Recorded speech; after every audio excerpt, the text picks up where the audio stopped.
Hello and welcome to another episode of TPK, the show so named so that if I do accidentally kill all of my players, I can just call it branding. Yes, welcome to the Players' Keep. And speaking of those players, let me introduce you to them now. Right on my left, I have Dewi Gray and P. Austin. And left on my right, we have Lisa Oliphant, Ben Fenner, and Kendall Boardman. Kendall! She's back! She's Pakistan! Missed you all. Unfortunately. Missed you too. We do not have any announcements, so none at all. So with that being said, let us not keep the players waiting. No. Let us not keep you waiting. No. It is time to enter Kendall's You just nightmare. sounded really exasperated. I got natural 20! Hey. You rolled natural 20 after saying Kendall's nightmare? Yep. The Players' Keep.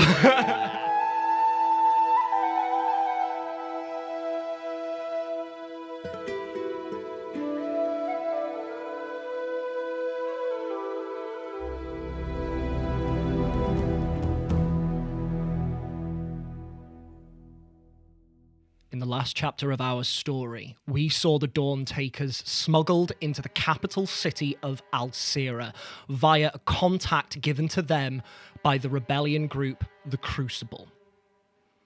Succeeding in infiltrating the capital, you found yourself in the basement of a tavern you would later learn was called the Cornfield. In this basement, you met the Alciran group of the Crucible, led by a particularly belligerent tiefling called Zeal. And their Zeal beseeched the Dawn Takers to join them in their eventual goal of overthrowing the monarchy and the Iron Guard. This prominent and foreboding request seemed to strike a chord with at least some of the Dawn Takers. And those Dawn Takers pleaded with Zeal and the rest of the Crucible to think about their actions, for they feared that they would get them killed. You parted on less than amenable terms and exited out into the city at large. Sadie elected to stay behind at the cornfield. Willow and Sigismund went off to purchase themselves some new clothing. And Antonia headed off to the Temple of Vantha,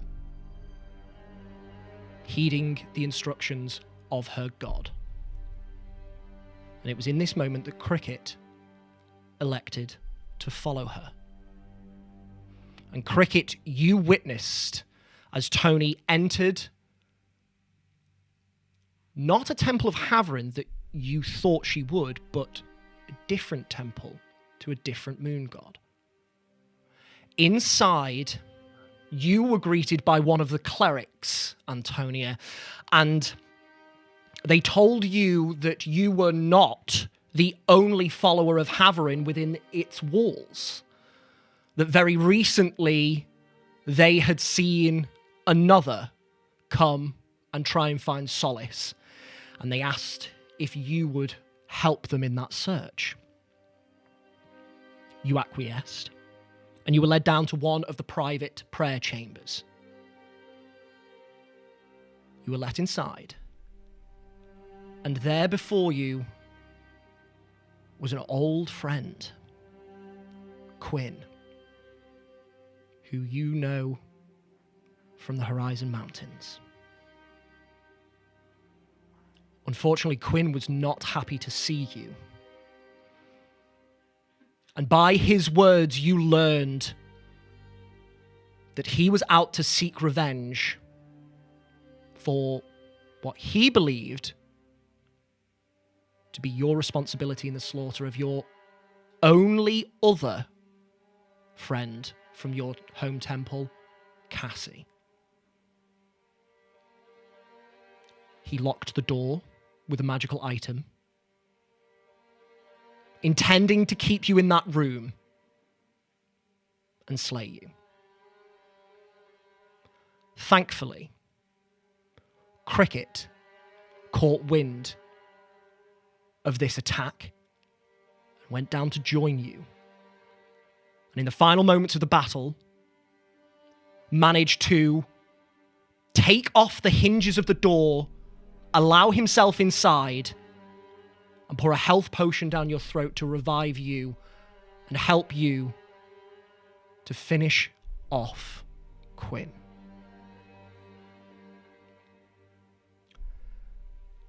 And that is where we now pick up. In the final moments of the battle, Cricket manages to remove the hinges of the door, letting himself inside. He pours a health potion down Antonia's throat, reviving her, and helps to slay Quinn. And that is where we now pick up. Antonia, grief racks your body as you look at your once best friend. Here only with hate in his heart for you. And the rest of the world just starts to dull slightly. The only noise that you can hear is the clerics, the two clerics outside of the door who still can't quite manage it to shift the door into a place where they can get into the room.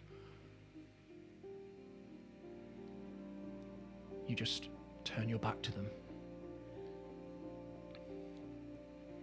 You just stand over Antonia.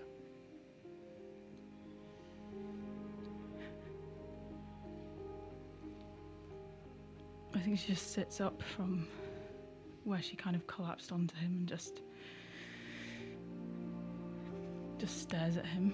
And I think in her mind there's like the quickest flash of like him when he was a kid.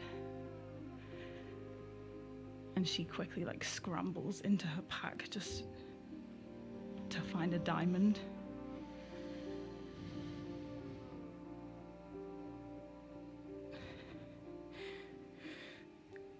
But she gets it out and like holding it.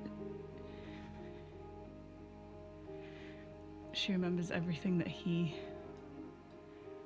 said.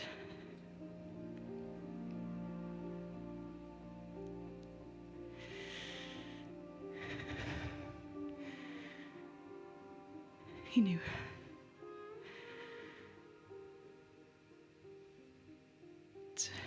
Fuck. What?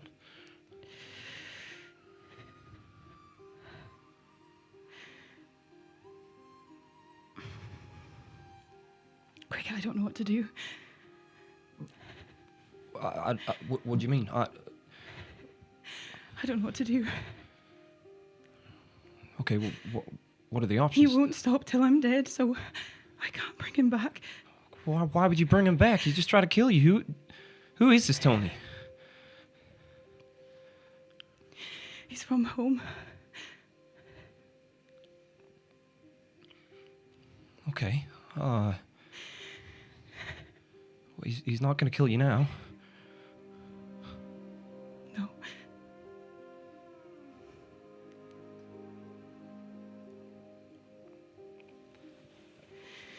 I'm going to pull out my last health potion and press it into Tony's hand. Hey, come on. Hey, you need to be thinking clearly, okay? Take that. Drink it now. Okay, she just drinks it. Roll 24 plus 2. When I see that she puts it to her lips, I'll pick up my dagger. Yeah. I look towards the door. How pressing is time at the minute? You can see that the two clerics are still eagerly trying to get... Oh, sorry, this will be Kendall rolling because she drinks the potion. Oh, you forgive me. administered it last time. That's correct. So, Kendall, you roll 2d4 plus 2. Tony, you roll 2d4 plus 2. Cricket, you take a glance behind and you have heard but have been ignoring the shouts from the clerics asking what's gone on, who is that, what's happened. Can they see in? Can they... They can see in the Okay. door. There are two doors. One of them, the left one, you picked off its hinges. Yep. It has shunted forwards and locked in place again, wedged against the magic rod that floats in the air and the actual door frame. So there is the gap at the top, which is quite long and thin, and the gap at the bottom, which is quite short, but wide. And peering through those, they can see in, and they can see the scene before you. I think Tony's still clutching the diamond in her other hand.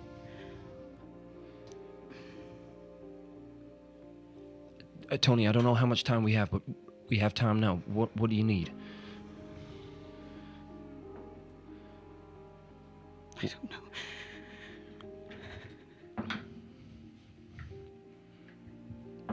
Do you want me to stall? We're gonna have to do something, okay? I think she just stares at him, and after a bit of time, she just slowly puts the diamond back in her pack.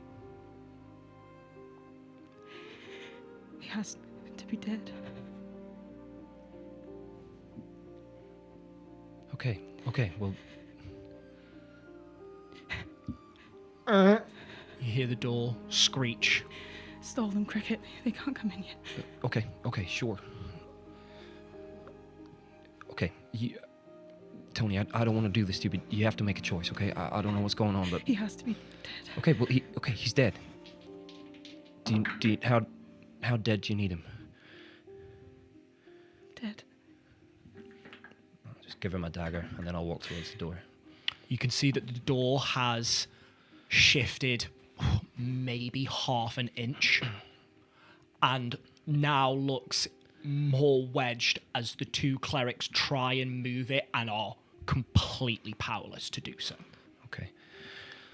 What kind of temple is this? How have you let these people in here? What's going on? Please explain to us what's going on here. What do you mean? I came to see my friend and she's getting attacked. She nearly died. What kind of temple is this? Our sincere apologies. We had no idea nor intention that this would happen. We assumed, as followers of Tavern, that there would be no violence, and I asked your friend to come down here and try and give some form of hope or solace to this person. They've been coming here and praying to Vantha for days on and off now. So what? You brought them in here and you locked them in a room? We did no such thing to lock. These doors do not lock. Then why aren't they opening? What's going on? I do not know. Perhaps they've been interfered with from the other side, but these doors do not lock. They are meant to be opened whenever you wish. Okay, well, I'll try and get the door from this side. I need you. Can you go and see what's going on? There might be more people in this temple. Can you go and make sure the area's safe? I'll try and get the door. Make me a persuasion check, Cricket. Persuasion? I'm not telling the truth. You're not telling the truth, but you are trying to get them to do something. Okay, yeah, go on. Okay.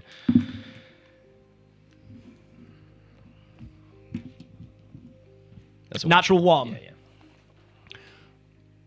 Surely you don't think that there are more? This individual has been here on their own all this time. I don't know. You're the one that brought a murderer into a temple. I don't know. We welcome all peoples, but we do not expect them to start attacking each other. Okay, well, someone has, all right? Well, help me get the door at the very least. Come on, try and help. Yes. Right, you All right, you push from there and I'll pull from here. Okay. As I say that, I'm going to do the exact opposite and try and... Yeah. Cricket, just for your own reference, roll me an athletics check. Is that caught? Is that all right? Yeah. Nah. I'll live with that. 11. 11. Even with your body so fatigued, you can see that at this point, what they did just before has wedged this door into an extremely difficult spot, and you're going to need to figure out a way to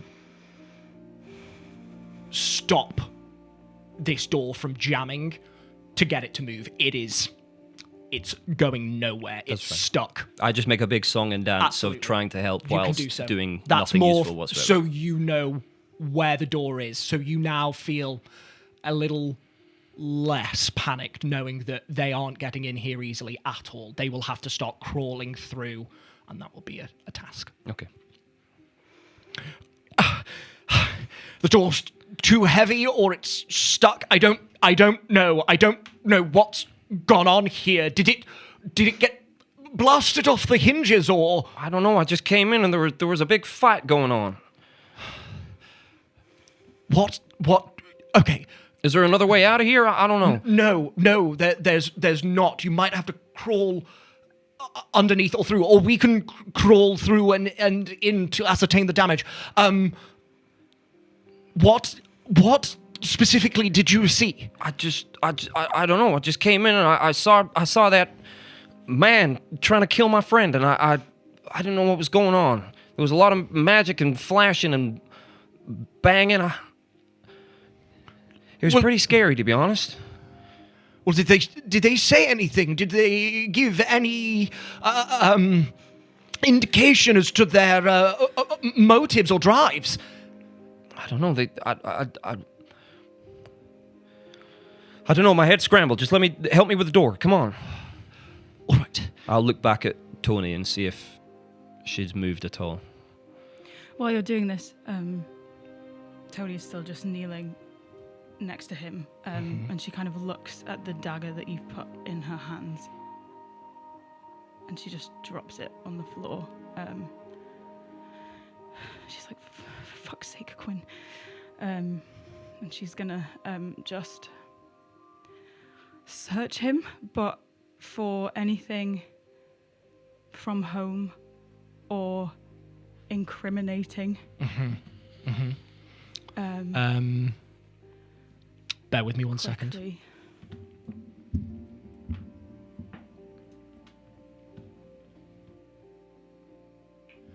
Has a long sword on him. Some meager leather armor. Coin purse with maybe a gold, 3 silver, 9 copper. Believe all that. No paperwork. No tokens from home. Okay.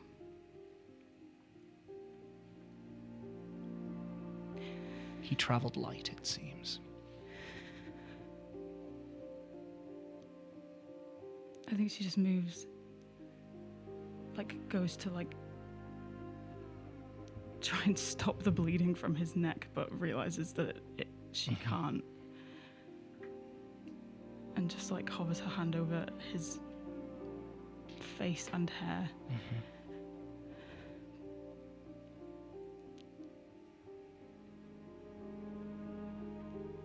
After everything they did, I thought you would understand. I'm not sorry for what I did, Quinn. I'm sorry that you thought this was the answer. And she's just going to reach down and cast Inflict Wounds on him while he is dead, just to make sure. Then I do not need to make any rolls. But as if she's You holding him. caringly place a hand on the side of his face. And in a very controlled manner, you let loose that necrotic energy that washes over his face, and you can see where his skin, that is quite pale naturally, it gets bruised with blackish marks from the energy. And Quinn is dead. Bye, Quinn. I should just turn and look back at Cricket. How long has it been? You talked to the clerics, shifted the door a couple of times. Maybe 18, 24 seconds. She'll just stay there then for the remainder of the minute. I should wait. Okay. To tell him to open the door. Okay. You get the sense, Cricket, that at the moment that you look back, Antonia needs a little bit more time. I'll just keep making And you keep making pig's that ear of facade. this and just keep Yes. every 10 seconds or so glancing back and seeing if she's okay. Easily done. I will say that about halfway through this interaction, the clerics start trying to crawl through the gap beneath. To fit through. To fit through. They can barely squeeze, but you think they can do it. Is there anything that you do in that moment? How long? What kind of time has passed? Sorry.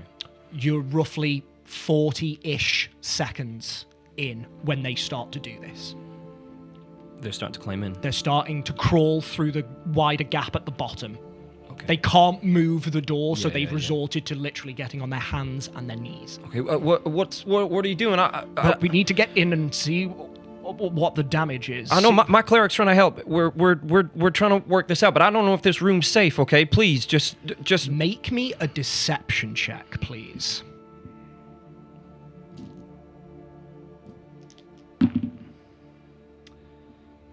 14.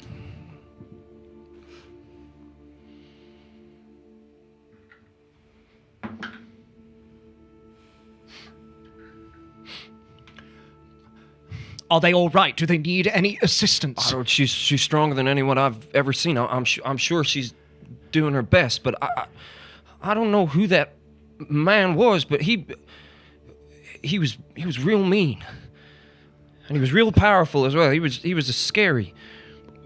Well, perhaps if we could get to him, we I know. could... Just help me with the door. Come on. Make me a persuasion check. Can I subtly, if they're trying to reach through, can I brush my hand against theirs? Make me a sleight of hand check. Damn it. I thought that was good. Well, I got a natural 20, but I'm still rolling at disadvantage. Sleight of hand 19. 19, easily done. Easily done. There's something in this room. I don't know if it's safe yet. Just let us. Are you sure you don't need to get out? Leave the body there. If you are in danger, you and your cleric friend come out. I know. Just let her do what she's doing. I'm sure she's trying to help, and then we'll try and find a way out. All right, let's try the door. One more time. Okay, come on. Are you ready? Yes. 1, 2, 3.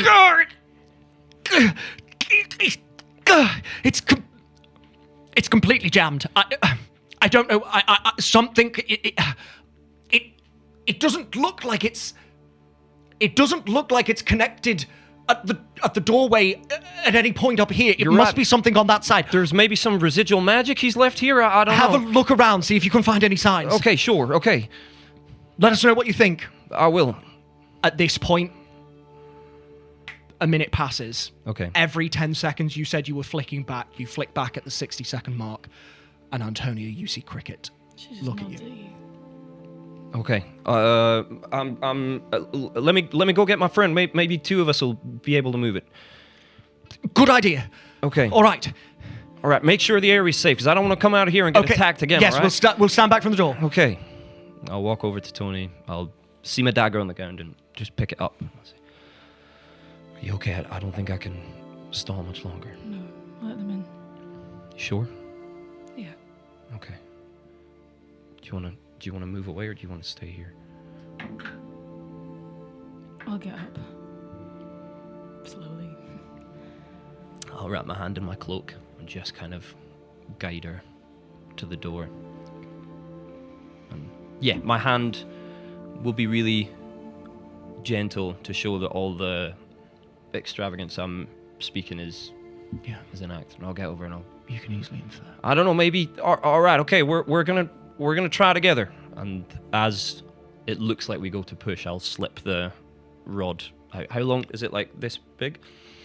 You see, floating in midair, there is a cylindrical, like, steel pipe or rod or something like that. It's hovering in midair. Cricket, if you could please make me either an Arcana or Investigation check.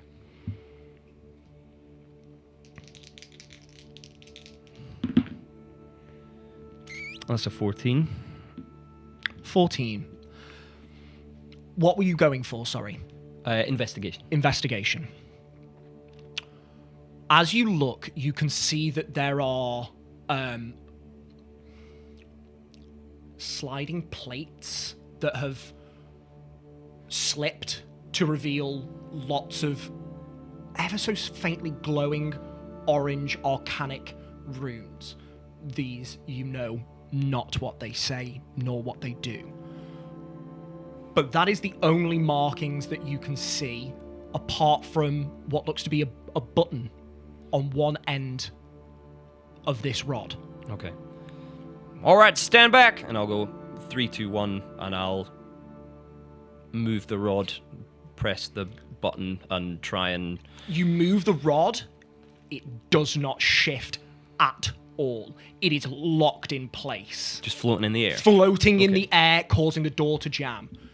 But as you press the button, all of the runes, the slides, it now resembles a flawless single piece of steel tubing, and you feel its weight in your hand. Okay. And you can move it. I try and do that as we're shoving the door. I would like both of you to roll me athletics checks, please. I'm not helping with this. Okay. That's fine. 2. 2. Yeah. The door.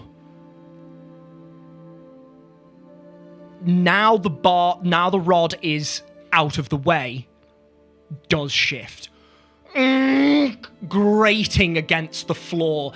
It falls further down and in and wedges once again. It's now almost completely horizontal. Okay. And there is now much larger gaps for you to get through. Sure. But it looks like you can now also maneuver it with the help of the clerics. Amazing. I'll just very quizzically give a moment's glance to this steel rod, and then I'll tuck it down my back so it's... Make me a sleight of hand check if you're trying to do that secretly.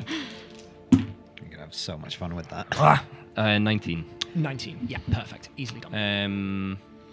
So, yeah, just shoved down my back, hidden by the cloak. Yeah. And I'll say, I think we managed to move something. Fantastic. But, well, let's try and move it and set it to the side so you can walk through freely. Okay. Come on, one more time. And they now are able, the angle at the door, the door is at, are able to grab it as if they were moving the door entirely. They're going to make athletics checks. Can you make athletics checks as well? This is at advantage because you're being helped. Advantage. Advantage, so flat roll for you. 10. 10. Takes you a little bit of time and a couple of different shifts, but eventually the door clatters onto the floor and you are able to then scrape it to the side and you rest it horizontally against the door frame. So there is now one door and one door off its hinges and you can now exit. Okay.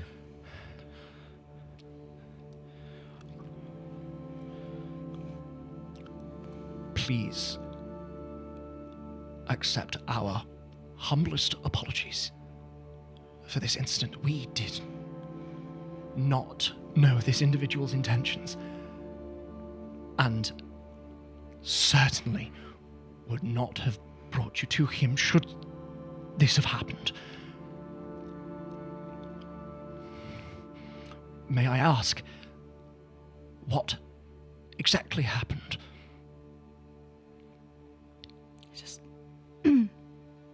He just started attacking me. Did he say anything?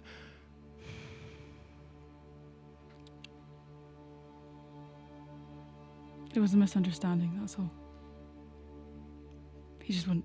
You'll forgive me, but we need to know what to report to the Iron Guard. This is a very serious incident. I don't know what to tell you. It happened so fast. Listen, my friend needs rest and medical attention, and then we'll come back and talk. But right now, I don't think keeping her here is gonna help at all. It's just the same environment. It's look at her, she's shaking. Come on. Yes, no, and my apologies. They lay a hand on you and cast Cure Wounds on you.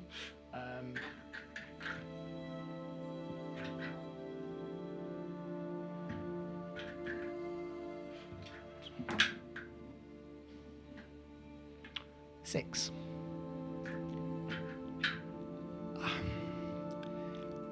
Just please do not leave for a moment. Look, first of all, we need rest more than anything else. Thank you for what you did, but we need to go. We need to rest. We are going to come back because we need to get to the bottom of this, all right? You let a murderer into a temple. Don't think I'm going to let this go, all right?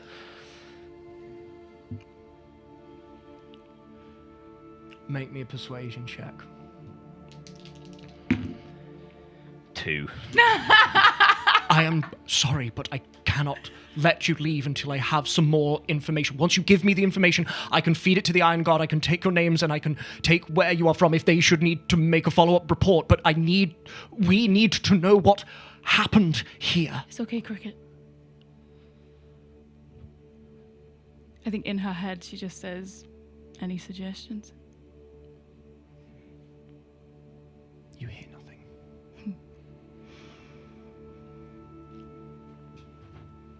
He was someone I used to know. I think he'd been looking for me. He was determined to kill me, so I'm sorry that happened here. Just lucky my friend got here on time.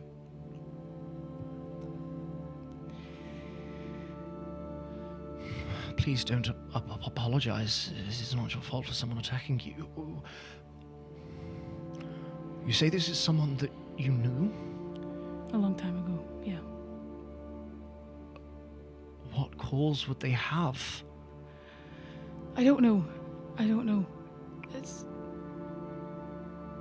a misunderstanding. I'm sorry that it happened here. You'll forgive my insistence. What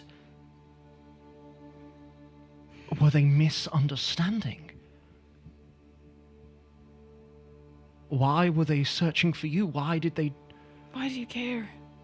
I must report this to the Iron Guard. I need to know what happened. This is a personal thing. I'm sorry that it happened here.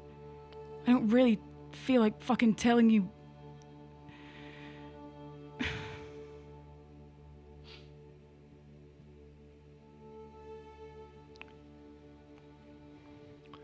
If I could take your names and where you are staying.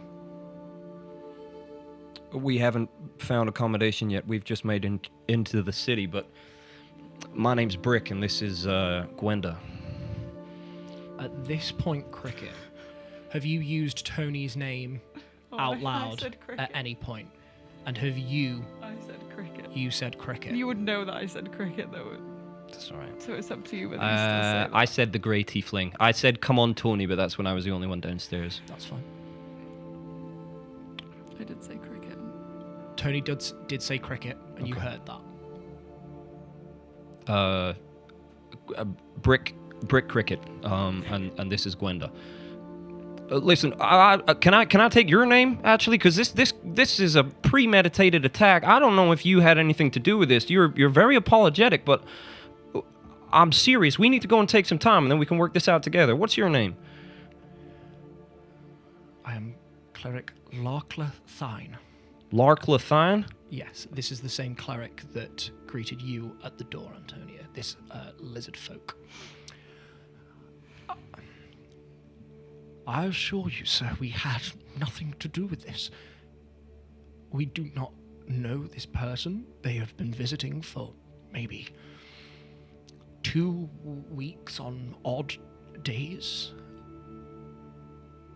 It was merely a suggestion that as they said, they were a follower of Tavern, and I recognized your friend to be as well, that perhaps your friend Gwenda? Gwenda. I'm not insinuating anything. I'm just saying this is a shock to all of us. So please, if you have a heart, let us go and take some time, rest, and then we will happily come back and try and work out what happened here. I'm sure you need some clarity as well. Make me one more persuasion check, Cricket. 3. That's just enough. I do not have enough information to let you leave. I'm sorry. I need to report this to the Iron Guard. We can station you in another of these prayer chambers if you wish to take some time. No, I don't think we want to go back to one of these prayer chambers. I don't know what we're going to find here. What more do you need? If we do not have the right information, I've given you everything I know. He thinks I did something. When we report this to the Iron Guard, they will need to know who the witnesses were and where to find them should they need to make any follow-up inquiries. If that cannot be provided, they will insist that you speak to them directly. Okay, so you need to know where we're staying. Is that what you're asking? Yes. Okay, let me find out then. Give me 1 minute.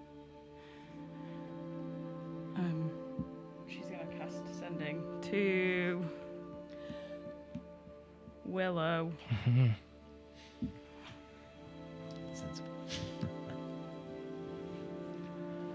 Fuck, do you know by this point I only have 1 spell?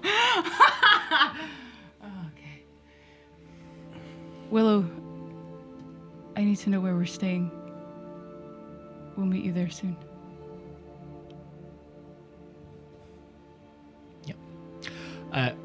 We will address what Sigismund and Willow have been doing in just a moment, but along your travels you have managed to find a tavern. What you think to be the closest one to the cornfield in the next district over. It is called the King's Watch. It's a fairly upscale establishment.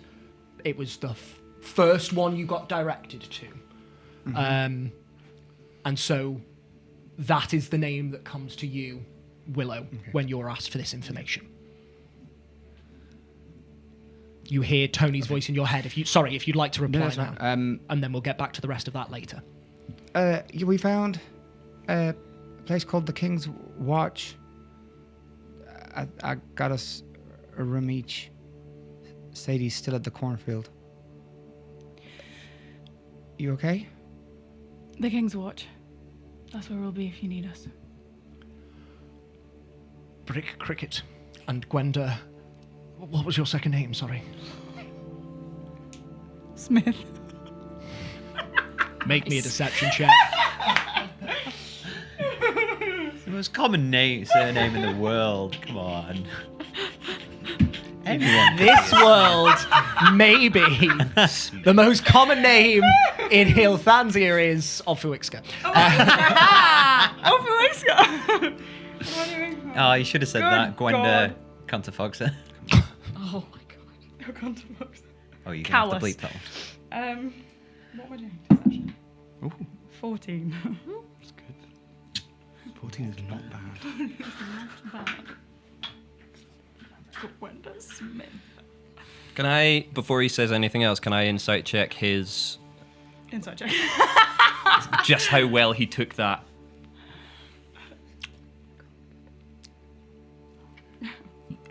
You see there is a not so well hidden eyebrow raise at the mention of the name Smith. Okay. Listen, sir, if you need something from us, and I'm going to pull out an old tinder box. It's just a little square box, and I'll say, look, this was my mother's. I've not seen her in years. It's very important to me, okay? If I give this to you as credit, then you know I'm going to come back, okay? We need rest. Thank you, sir. That's not necessary. Brick Cricket and Gwenda Smith staying at the King's Watch. That's right. We shall pass your information on to the Iron Guard. Should any of the inquisitors need to follow up, you can expect them to meet you there.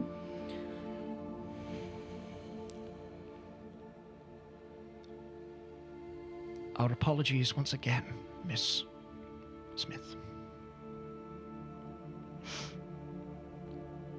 Can we go? Please. By all means. They just step out of the way. Tony just walks just right out.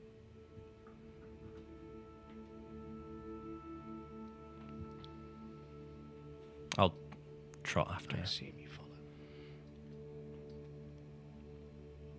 You head down the corridor and back up the stairs. Into the antechamber above. Now very quiet. There are barely any people in here, and those that are looking at the door that you enter from. Lots of quizzical looks pass over you. Covered in blood. And you feel your eyes, if you feel all eyes upon you as you move across the temple floor, up the set of white stone steps, and out into the piazza beyond. Where are you headed? When we come out into the piazza, I'll grab a corner of my cloak and just try and... I'll get my water skin and I'll try and wipe off any blood that's on Tony.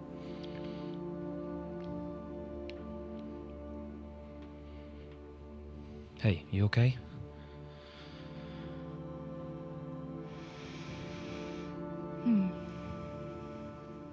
No.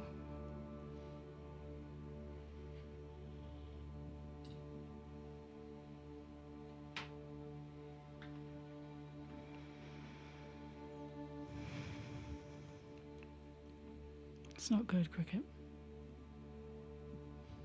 Well, it didn't look good.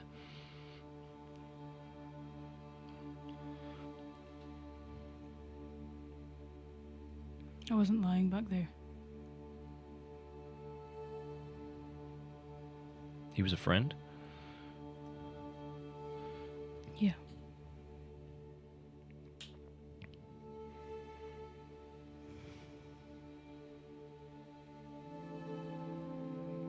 Were you not lying about any of it? You don't know why...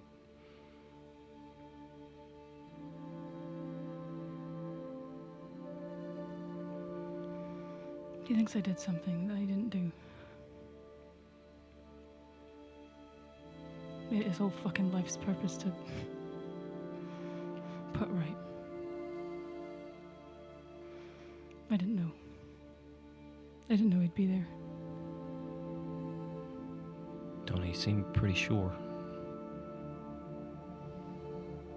What do you mean? I mean, he was willing to lose his life for it.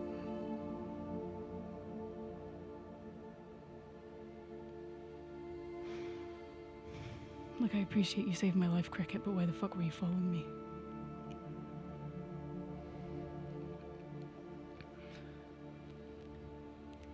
I did lie to you that morning.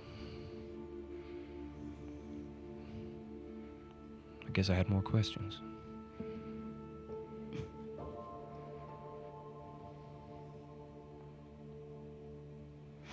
I didn't get any answers down there.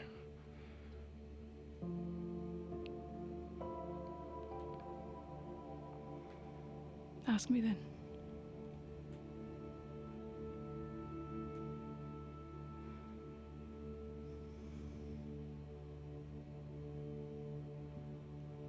What's going on?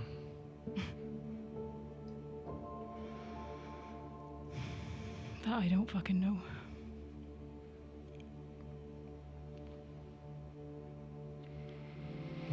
Why did you go to that temple? You didn't just go for a walk.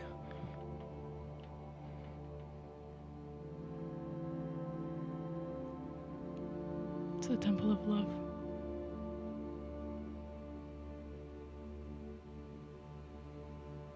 Just needed to think some things through. Make me a deception check. Partly true. Kind of true. Not totally.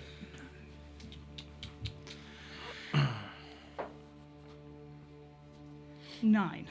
Cricket, Yes. And they call it. A 9.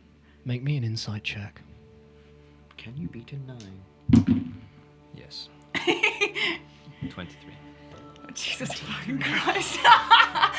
Do you have a reliable talent? But I rolled a 16 and a 13 there, so I didn't need it.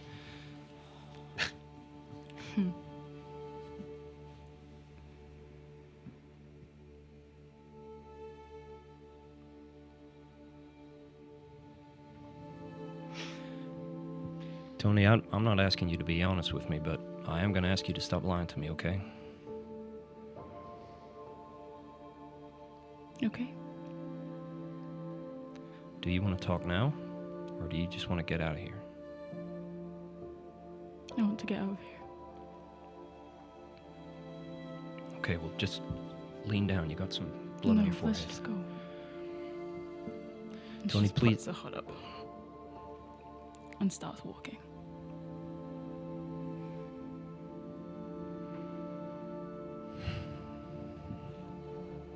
I'll walk after.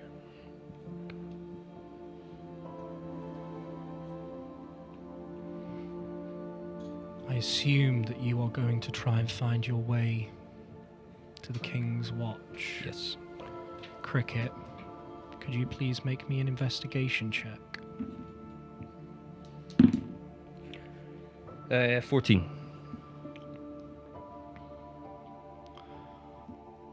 It takes you a little over 45 minutes, nearer 55 minutes before you find the King's Watch. You meander through the streets, you ask people for directions, they point you over to what they call the West Market District. You eventually find that quite close to where you emerged out of the cornfield. Okay. When we get in sight of the inn, I will attempt to stop Tony. Just before you do that, Cricket, can you please make me a perception check?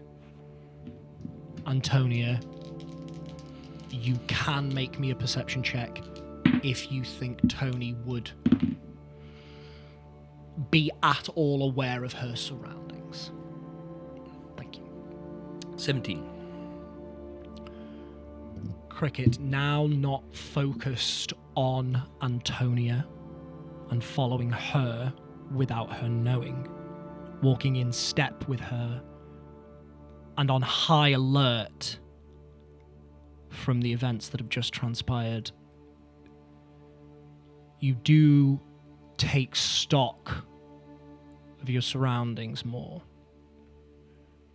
The crowds of people that flood the streets, the difficulty that you have to get through. Members of the Iron Guard that walk and patrol the streets in twos. What you can't miss is when those throngs of people part like water around a rock. There's a couple of Iron Inquisitors now and again walk through. And behind them,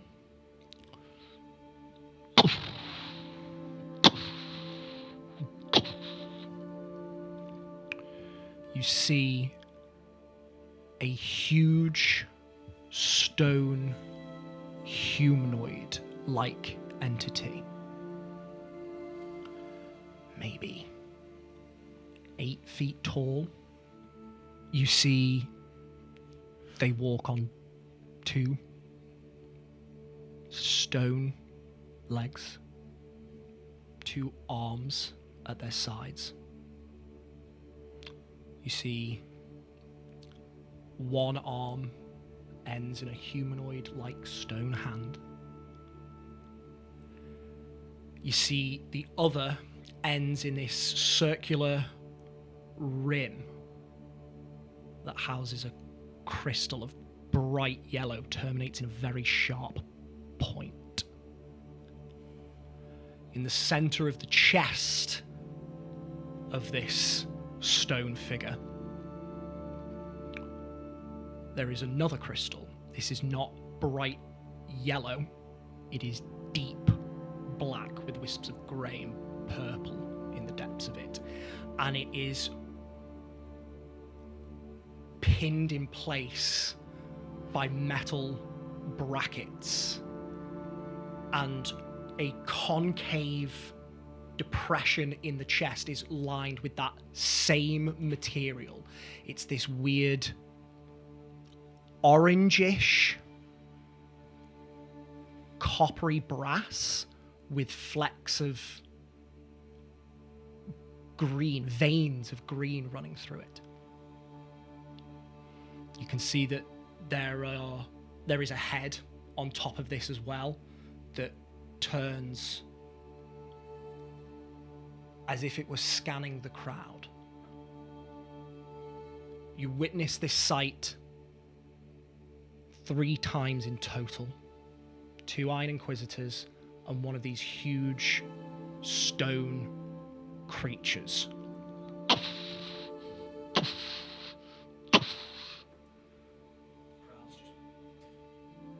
Crowds just part around it, seemingly nonplussed. Okay.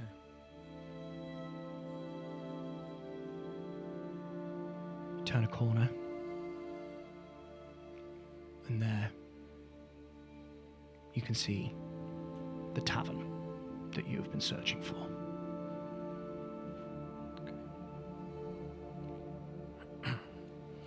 Tony?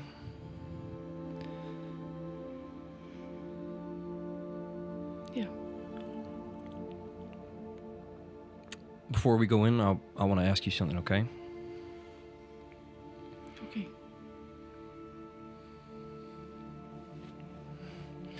I'm not going to expose you.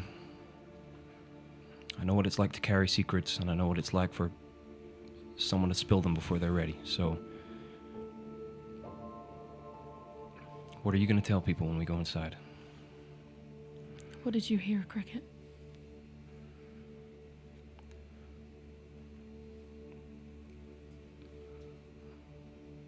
I heard that you hurt someone called Cassie.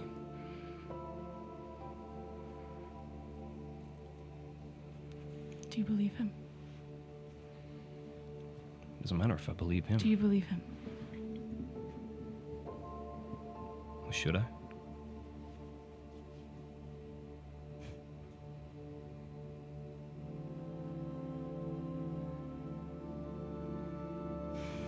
I'll tell them the truth.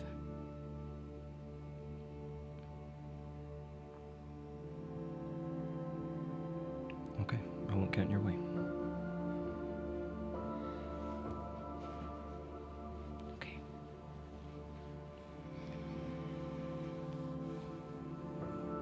I'm headed to the tower. Turn around. You open the door, and you enter the King's Watch. Well, you're going to pick that up in just a moment after we see what the rest of the Dawn Takers have been doing. Happy birthday! Surprise! Timmy, we're so glad we met you today. I make Copenhagen slices. It's your What's a birthday. mojito? Okay. Sigismund and birthday. Willow, Yes. you Happy birthday. leave. You leave Sadie at the cornfield, and you go off in search of. Should we do the tavern first? Just Remembering where he is. Sure. Oh, your Let's brother. Find a What was your tavern. name again? Boulder. Boulder. Remember? I know you hit your head hard. Yeah, sister, I'm also a bit kerfuffled after that but crucible. I'm your brother, Boulder Kalira. Boulder Kalira. Kalira. That is a nice. It hasn't felt the right time to correct you in any of the emotional times that you've said it, but it's Kalira, UNDM. Oh my god. Oh no, fully admit, I get that wrong all the time, and it's criminal. Oh, I know. Apologies. It might be spelt Kalira or Kylira, but it's Kalira. Kalira. Okay. That's all right. Noting that down. Let's find a different tavern. So Yep. we're kind of further away from Okay. the All right. and then we go clothes shop. Yeah. Cool. Nervous energy from Siggy being in these throngs of people, but yeah, we will go out and search. Nervous energy from Willow, but she keeps waiting for the ring to message her. Make me an investigation check, either of you, to try and find what you're looking. Either or both. Up to you.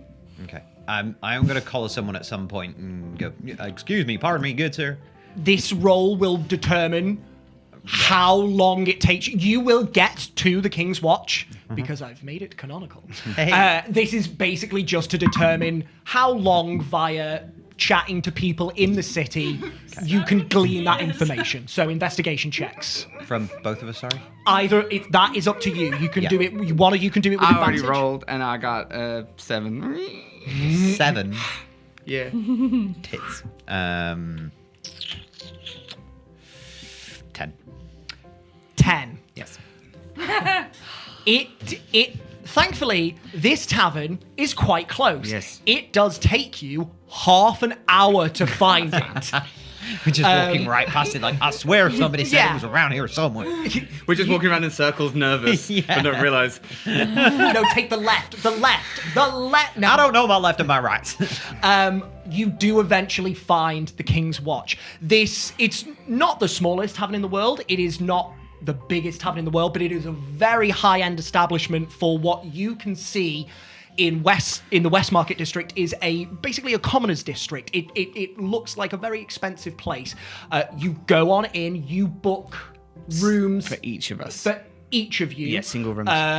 5 of you, that's going to be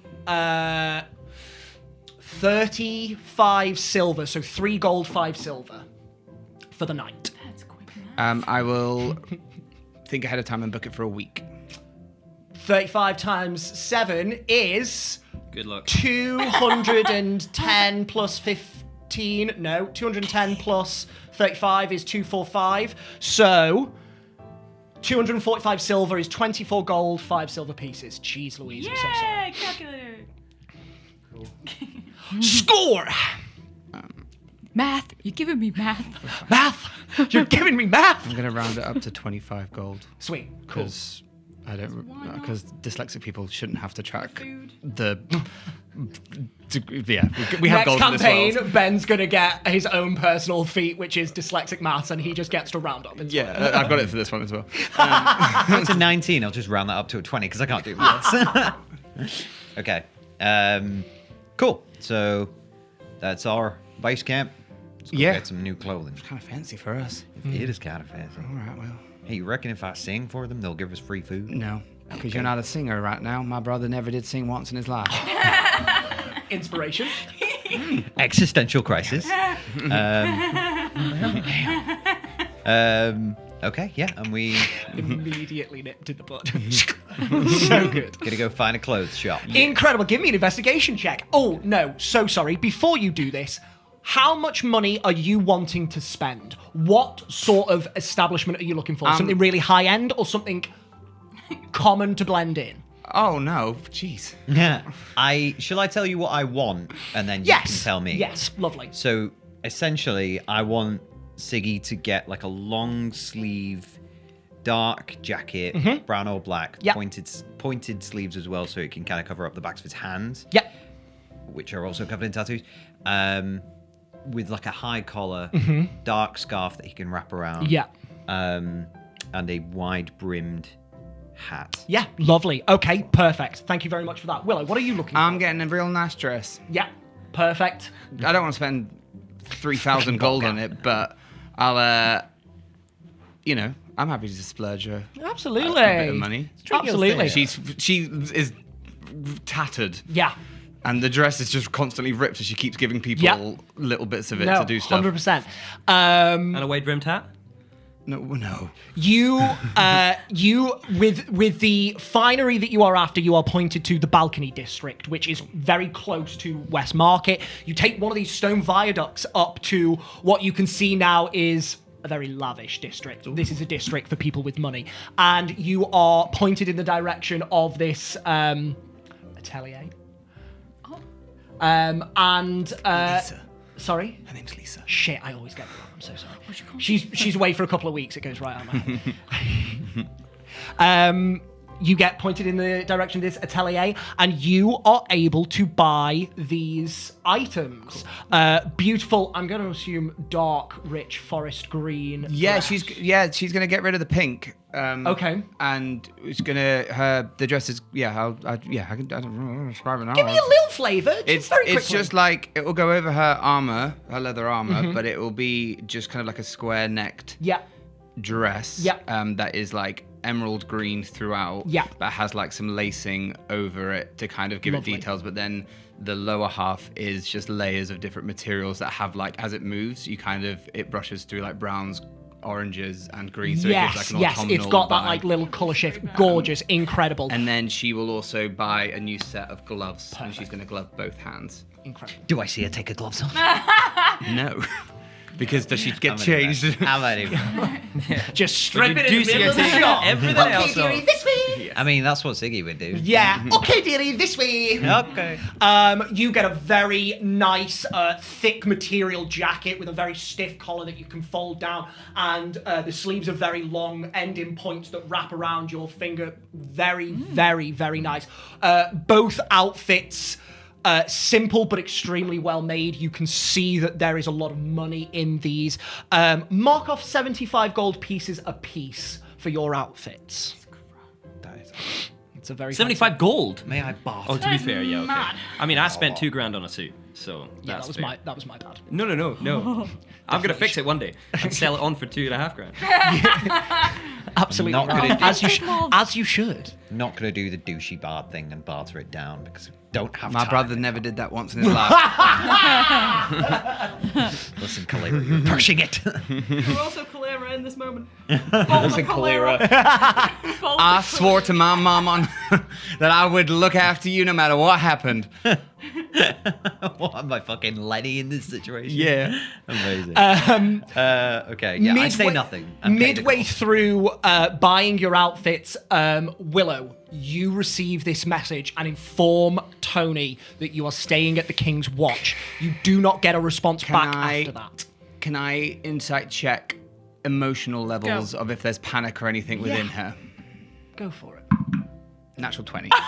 For a total of 30. on a 30. Jesus Christ. Reliable What? talent. What does Willow Yeah. She. hear? She's a Herald of Tavern. Give it away. She sounds broken. She sounds like she's very, very shaken up. She's very upset and angry, but also kind of numb in the way that she spoke to you. You can tell there's been some shit that's happened. Is everything all right? We gotta get back. Yeah, Tony's I not mean, okay. sure. Yeah. Tony's not okay. She's What? meeting us at the inn. I fucking knew this would happen. It's all right. We're still wind. Let's go.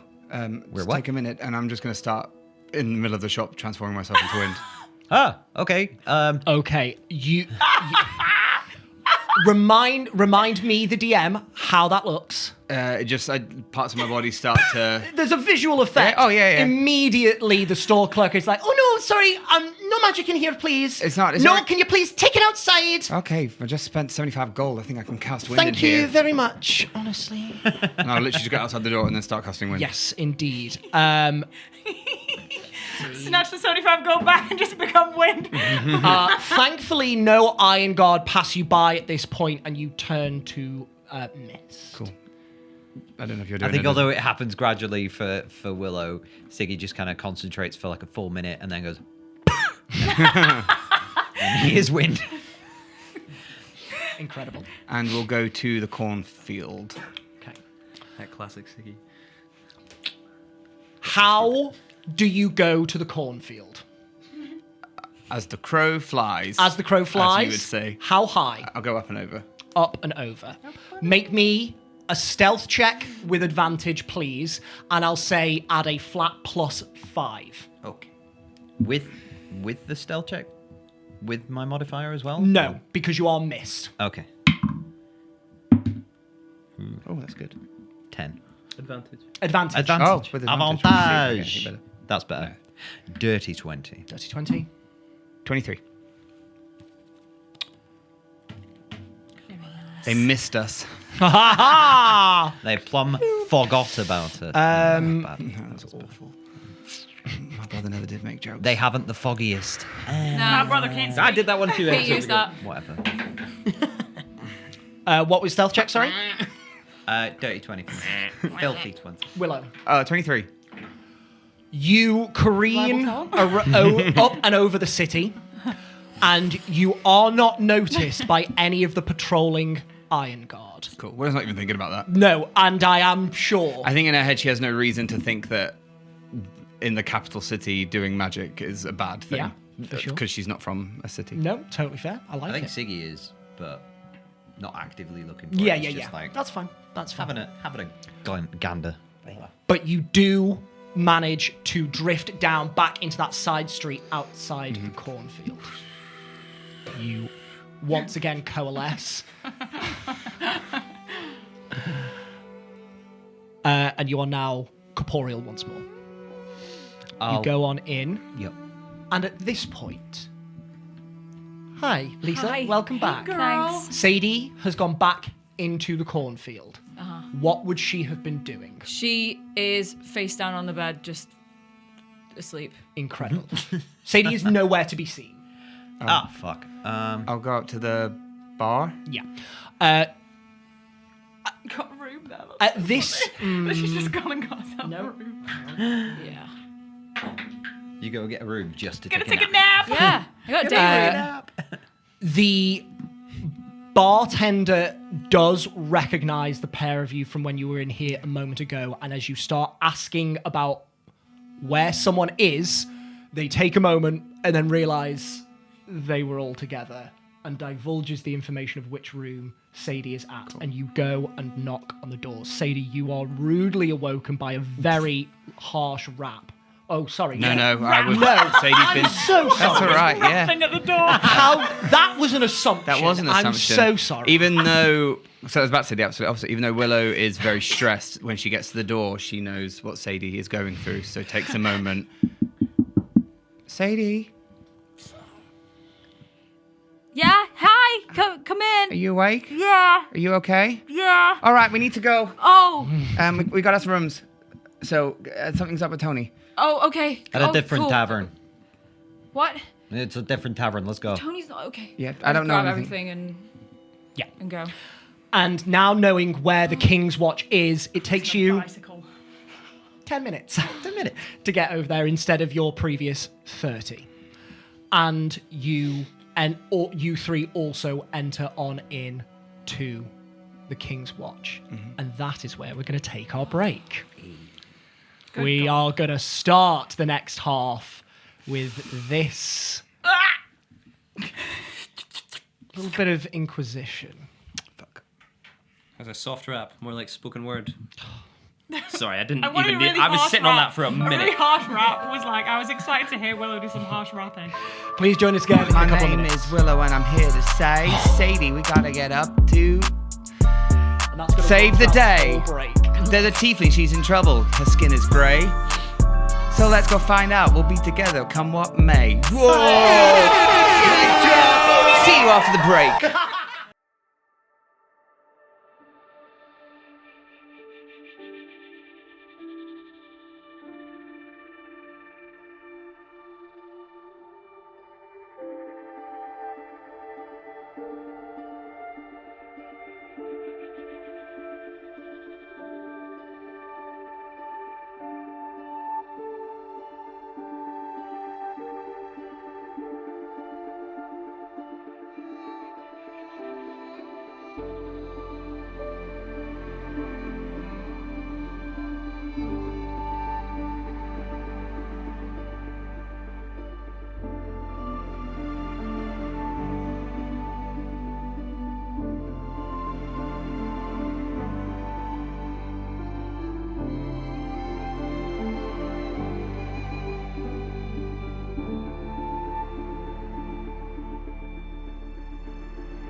And welcome back. And welcome, Jack. And welcome, lackluster George, who sat in the corner. Fucking hell. Oh, it sounds like you should fuck off, mate. With that being said, Sigismund, Oh, goodness me. Willow, Yes. Sadie. You walk into... Assemble. Tensions really are high. You actually would beat them there. Oh. So would you like to sit at the table, or would you like to go up to your room? Willow will go upstairs to Tony's bedroom Okay. and make it extra comfy. And come back downstairs. Balder, do that thing you like to do. What? Get drinks. Oh, okay. I will go to the bar and I will get us some drinks. One for everybody. Yep. And two for me. Sure thing. Knock off 2 gold. Okay. Done. Okay, take them upstairs. I'll bring them up, and she'll go to usher Sadie up, and remember our previous conversation. Cool. We'll wait for them down here, Okay. but I'm sure she's fine. What did she say? Not much. Just asked where we were, but she sounded a bit stressed. more than usual. But she's fine. She was talking.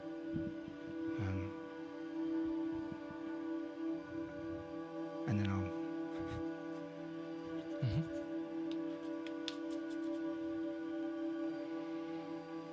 Almost 20 minutes go by.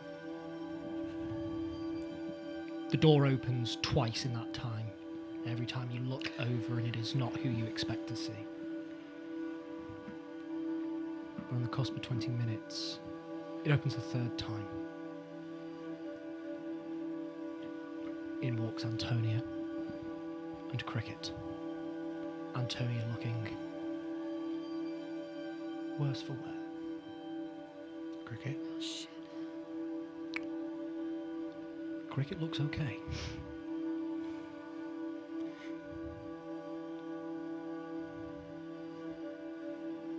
Guys. Going Hi. up for everything. You okay? No. No. Are you okay? Yeah. Let's go upstairs. Yes. Boulder's got us. Some ale.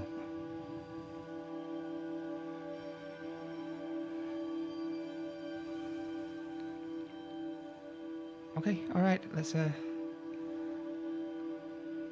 go. No. You head up to Antonia's room, where Sigismund is waiting.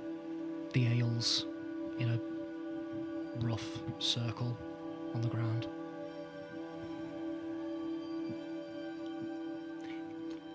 Hey, I got. Holy crap!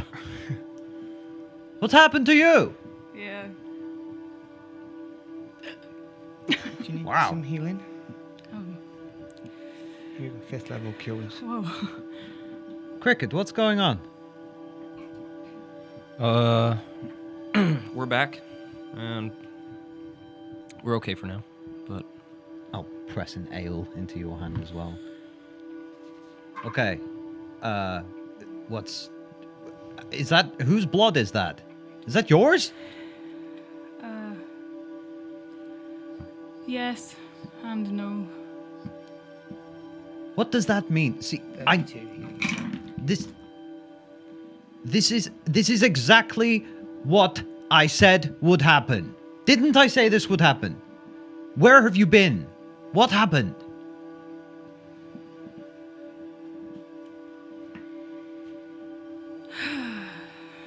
Okay.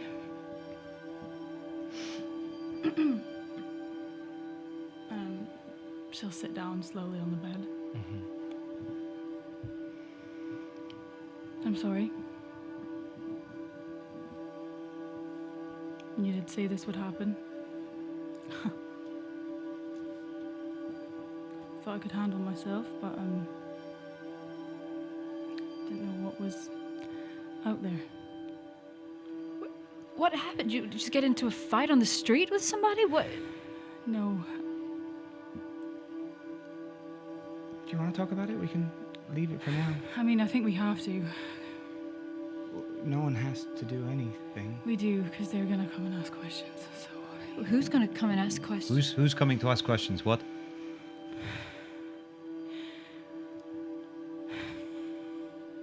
I went to a temple, and somebody I know from home was there.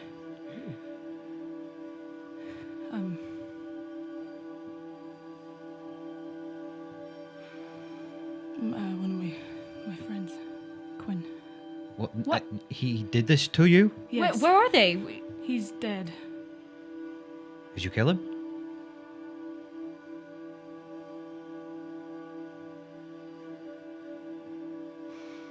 Yeah. Tony, I'm so sorry. I'm gonna go in and give her a hug. Yeah, for what it's worth, so am I. But why would he attack you like this? What? You said he was a friend? Why is he trying to kill you?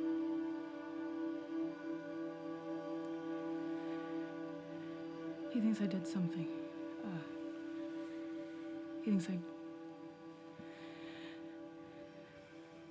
He thought I hurt someone. our other friend. He... And did you? See? No. Okay, I believe you. I'm sorry, but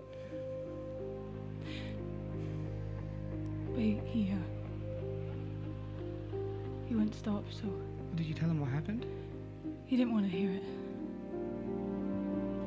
He was gonna kill me. Okay, but what did... He made it his whole fucking life mission to kill me, so I had to kill him. How did you get mixed up in that? I went to the temple and the cleric there was like, "Oh, a follower of Tavern. There's another follower of Tavern here." Oh, was it a Tavern temple? No. Panther. The other moon. Yeah, I know.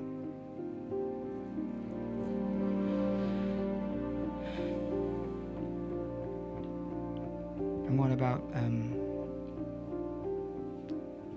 did you know that this other friend was dead? That someone killed her? No. I'm sorry.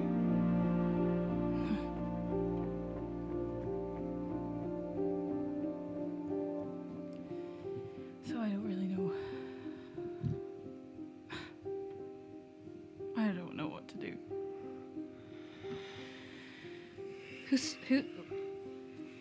Who saw you? Like, were there witnesses and? The cleric, he took me into the room and then Quinn, jammed the door shut, so it was just us two in there. Didn't really stand a chance. And you were there too? Yeah, not at first, but I heard fighting.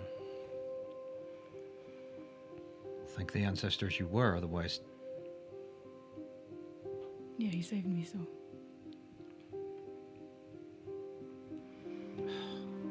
This is exactly what I said would happen. And now that you were involved in some attack, they're going to come looking for you. The Iron Guard are going to come looking for you. They're going to want answers. And that doesn't look great, Tony. Not Tony. Gwenda. Wow. Oh, you gave them fake names. Yeah. Cool. Very sensible. Shit. What do we call you? Brick? Actually, that was the first one I thought of. Wait a minute, hang on. So this guy makes his entire life his a mission to find you and kill you.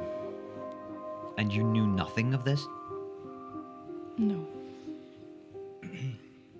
Was he surprised to see you? He's been looking for me. How did he know you were here? I have no idea. Apparently, he's been there for the past couple weeks. Antonia, he did mention that he had caught wind. I know. Then make me a deception check now. Thank you.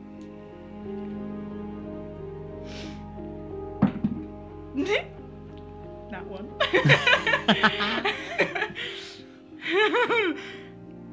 Gotta use my inspiration. 15.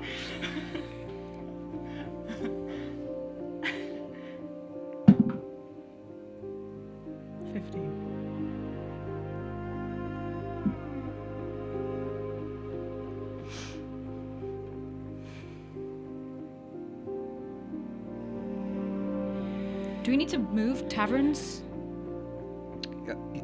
I'd say we need to move cities. We can't. I don't know what to do. I mean, I told them. I told the cleric that this is just a fucking personal misunderstanding. That he thinks that I did something that I didn't do, and he wouldn't stop until I was dead. So I don't know what else they fucking want from me. That's it. There's nothing else to say. Well, they'll want statements or something. They'll want to figure out why this happened. Yeah. And he was just waiting for you in a temple to Vantha? How did he know you were going to go to a temple to Vantha? I don't have a clue. Why did you go to a temple to Vantha? It's not even your god.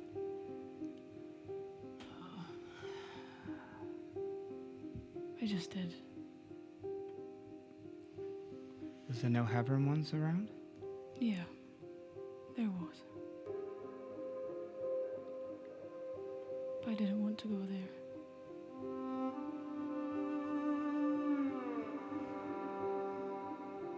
He was there because he loved Cassie. And that's what Vantha represents. He loved her. And he said that I took her.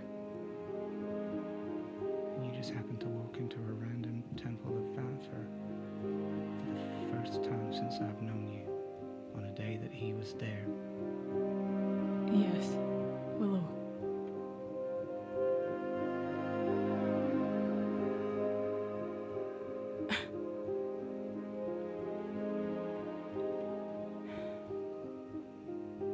So Big H sent him then.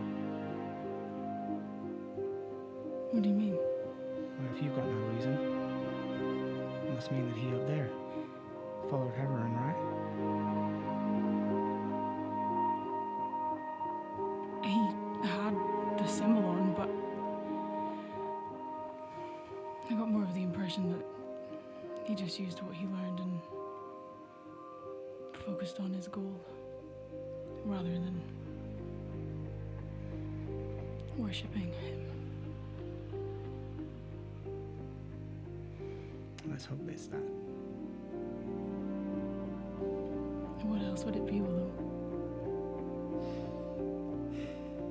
Everything comes at a cost, What do you mean by that? even following a god. Okay.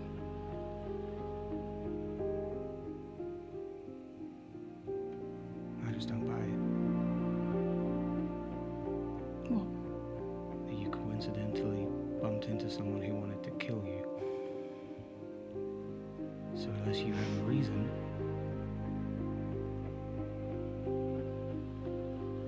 I'm just going to use the 125 years of experience with Tavern that I have and know that he leads people to where they're going next.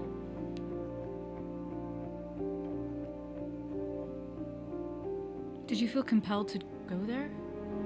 Specifically, or?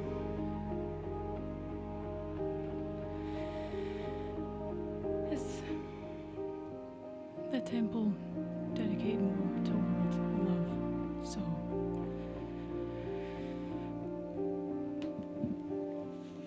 I had some stuff I wanted to sit with. Can I insight check that? Antonia. Doesn't matter, natural one. No, never mind.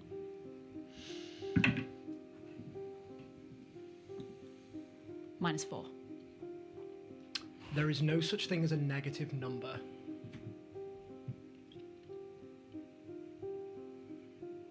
So it's a natural one. Antonia, make me a deception check. I don't know. You're not exhausted or anything. No, I rolled a disadvantage. Don't know why. Should I roll again, or should I just take the higher one? Roll again. Still minus your D8. Yeah, it's still terrible. Might be better than me. Doubtful. Now it's an unnatural one. 5. Just. What does my passive pick up? She's not telling the whole truth. There is a small bit of truth. That's fine. That's fine. The deception check is less an outward lie and more of a withholding of certain facts. Mm-hmm. You feel an apprehension to speak. Sorry, I mean, I'm not meaning to interrogate you. I'm scared of you. I don't want to see you get hurt. We all could have been there to help. I know. Well, those guys more so than me, but I would have, been there to cheer you on or whatever. I don't know. That sounds weird. I'm so sorry.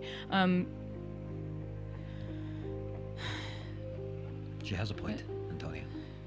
I'm not really not good with my words right now. That's why I was so against you going off on your own. And I for one, I'm glad that Cricket followed you. Especially in a city this big, with an enemy this large in the Iron Guard. We cannot be separated like that again. Last time this happened, you disappeared for 3 days. You could have been dead that entire time, and we would have had no idea. Enough hiding. Drenger to Drenger. I trust you with my entire being. Do you trust me? Yeah. Can I make an insight check? Sorry. Antonia, make me a deception or persuasion check. Do not tell us which.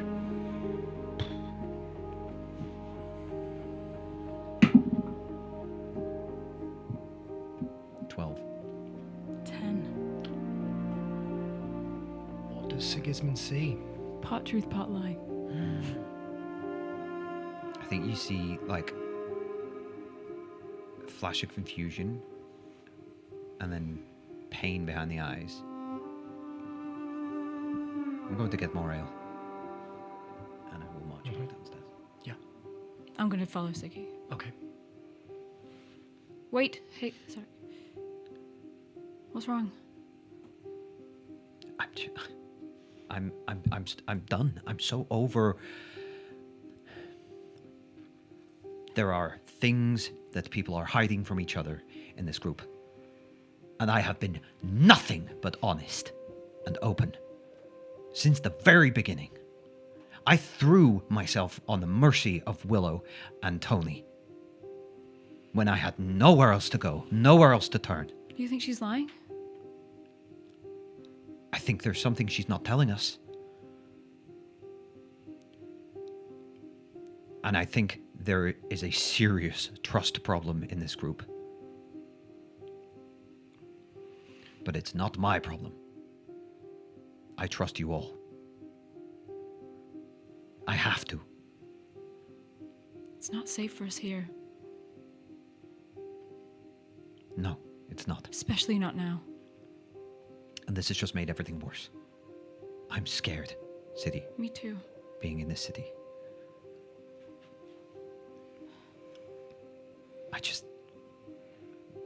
just want everyone to be open with me. Like I am with you. And I'm turning and I'm walking downstairs to get more ale. I'll go back into the room. Inspiration, Sigismund, please. Thank you. Whilst they're out, because Tony hasn't beat my passive once. And you brought up the 3 days.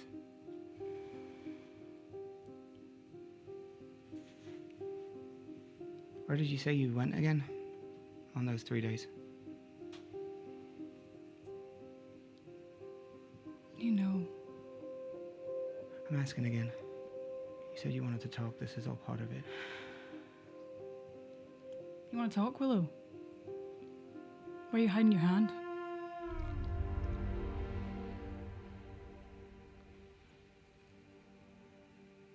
Where can Cricket know when I can't?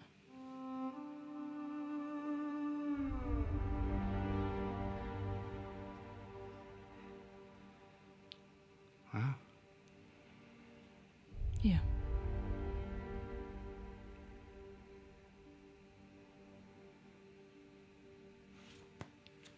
I'll rip the glove off. You see a black circle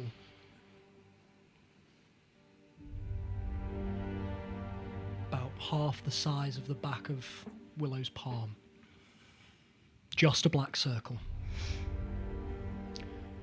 Willow, you see the usual filigree of tendrils, black tendrils emanating from this spot in the center. She sees something different. Sorry, repeat, please. What do I see? You see a black circle Yep. on Willow's hand. Okay. You know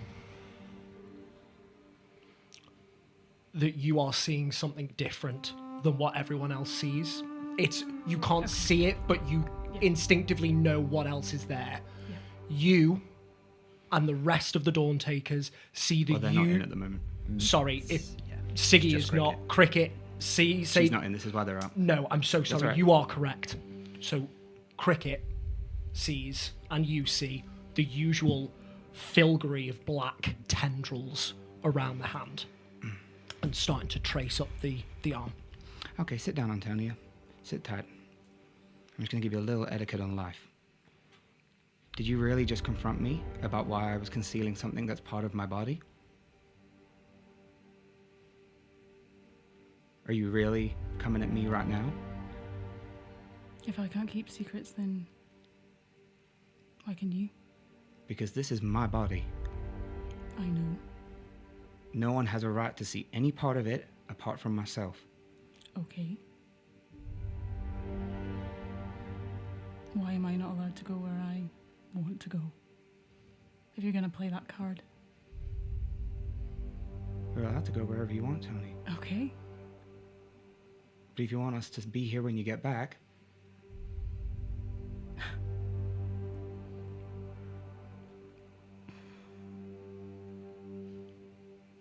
How did you get that? no idea.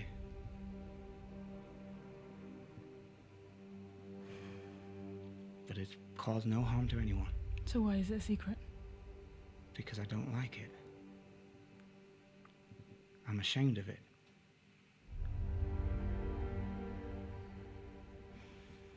I'll put it back on.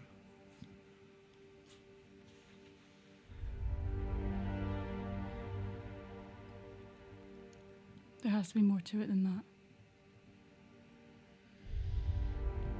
To make yourself feel better?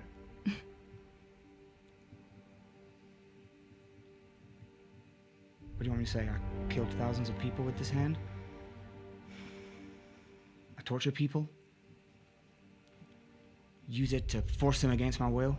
Their will? No. Don't know where it came from. Don't know why I have it.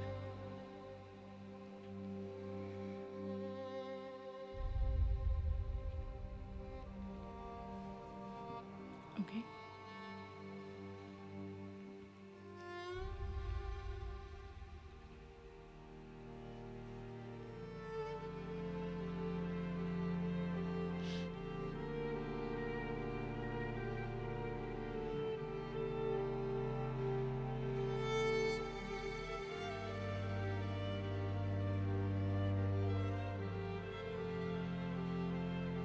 What are you hiding, Tony? Hiding it from me, of all people.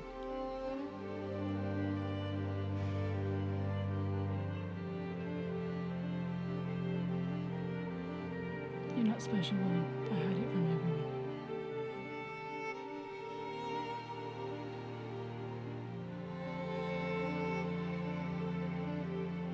Because I have to. Okay.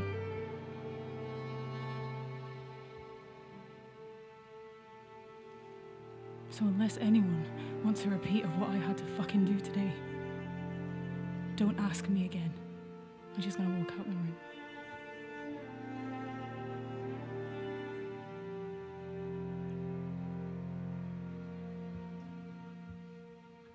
You collide with Sadie as she enters in. And Sadie, you see Tony storm past and out, down the stairs.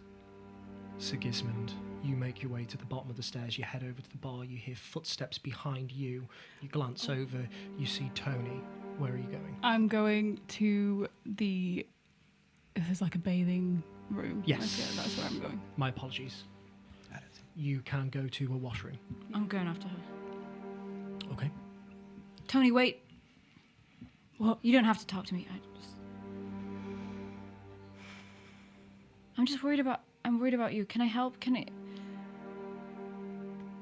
I'm so sorry. Do you want to just sit? You look like you need to just.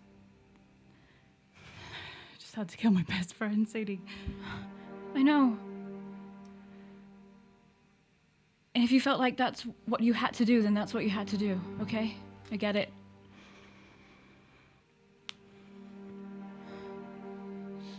You just want to sit down for a second? I just want to get clean. Do you want to be alone? Okay. I'll go back. You go back inside. Antonia, you go to a washroom and you tend to your wounds. Is there anything that you do in there or just taking some time for yourself? I think she probably sits in the bath for a while, just like numb and like staring and thinking about everything she's just said and everything that's just happened. And then when she gets out, she like goes to put her robes back on, but she sees that there's just like blood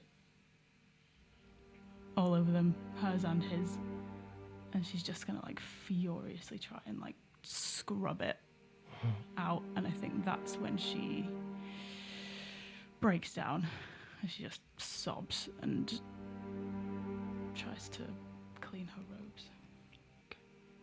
Thank you. When Tony leaves,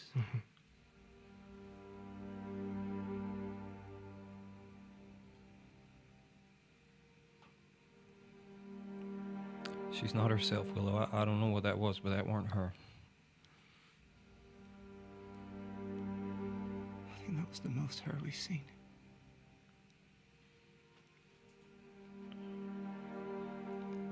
It can't be. I've known her for Lixinoffs, and she's not like that. I've known her for years. That's the most honest she's ever been with me. And even then, she wasn't telling a single truth.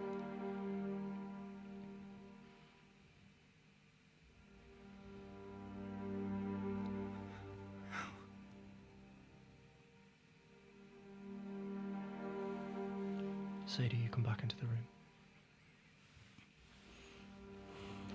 Is she okay? Yeah, she's just gone to clean off. I think we just let her be.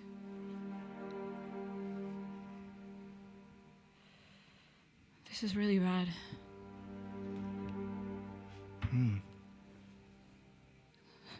Sorry to state the obvious. Like, No, you're right. I'm worried about Siggy. We can't have the Iron God on our tail.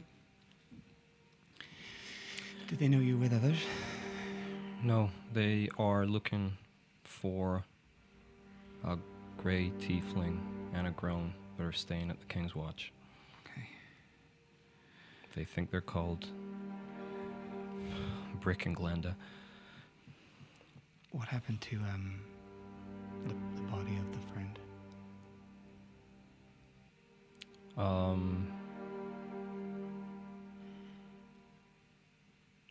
It's still there.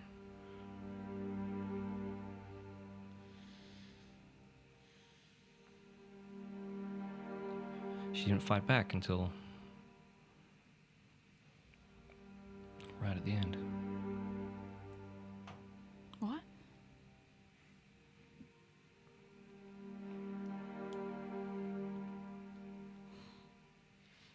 I think as you say that, this like feeling of sickness just washes over Willow, because the parallel of that statement and the moment where this is the first time Tony has fought back.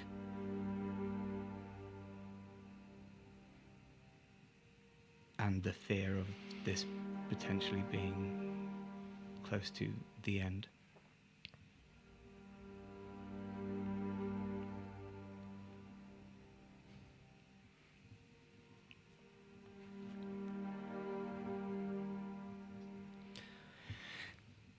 they're still going to be able to talk to that body. Yeah.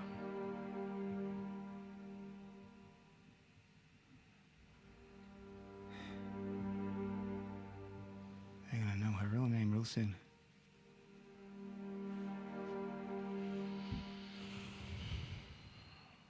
Well, we can leave or we can stay here, but I think either is gonna bring its own problems.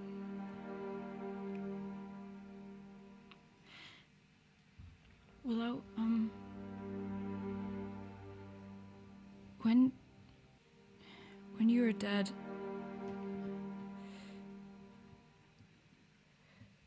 Tony was freaking out, obviously, because you were dead, but she said something. She said that she couldn't let Tavern down, or that she was upset that she'd failed him because he told her to protect you.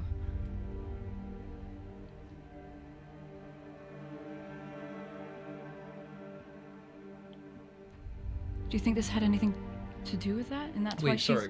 wait. What? I think at this point, Siggy's So- probably made his way when back Willow upstairs. was... When Tony first found out that Willow was... Are you okay? And she just Oh, vomits. God. Oh, my God. Oh, my gosh. Whoa, okay. I didn't even give you any ale yet. Are you okay? I try and find, like, a cloth to give you. What did you say? Prestidigitation that way. You were dead, and she was freaking out, and she was saying, "Oh, I told Tavern that I would protect her. She can't die. She's not supposed to die like this. I have to protect her." That's what Tavern said. Yeah, I mean, I thought that was pretty You obvious. heard that too. I'm not Yeah, not no, I remembering was- it wrong, right? No, I was there. Yeah, she was freaking out about you being dead. Why were we? Anyway. No, I just she was- thought because You know? Yeah, I was. When Tony came back to life and you were gone, she was freaking out and trying to bring you back, and then,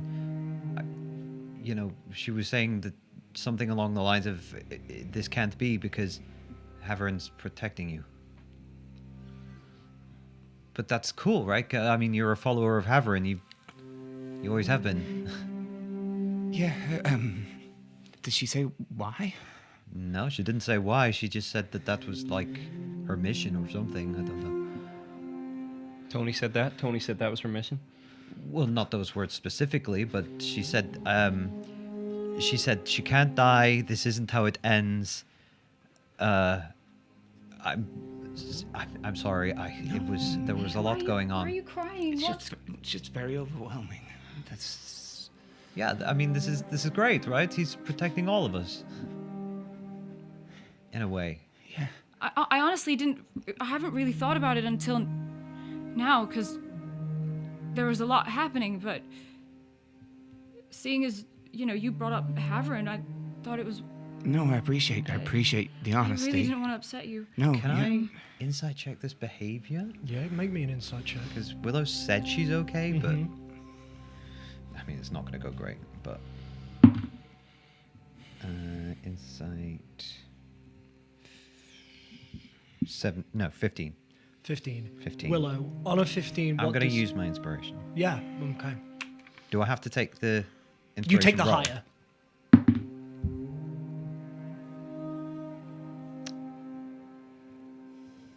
Unnatural 20. Unnatural 20. On an unnatural gonna roll. 20, by all means, roll me persuasion or deception. 25. Okay. What does Sigismund see? You see just an overwhelmed emotion. Okay, I'm going to sort of reach out and take Willow's hands. Hey, breathe. I know this is a lot, but it just means that Tavern's got you. You know? And maybe he's got me too, and Sadie and Cricket, and obviously Tony. This is a good thing. It's okay. You said it yourself. He's one of the good ones.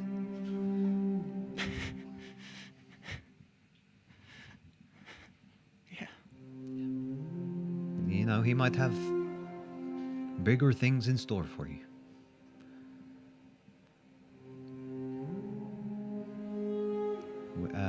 Where is Tony, by the way? Is she okay? She's in the washroom. Should I bring her some ale? I think she wants to be alone. Although I Sensible. hope she doesn't just leave.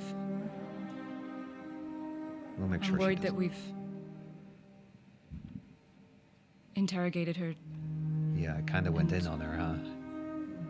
Rightly so. We went in on you.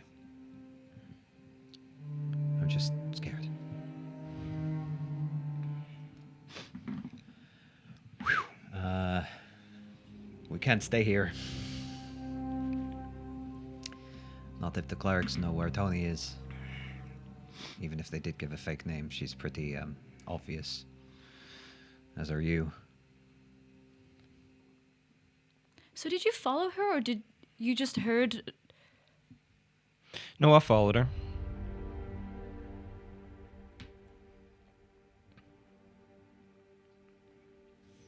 I mean, it's good that you did, but why?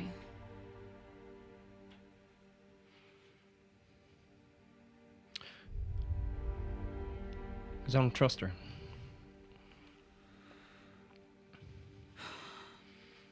Okay. Why not?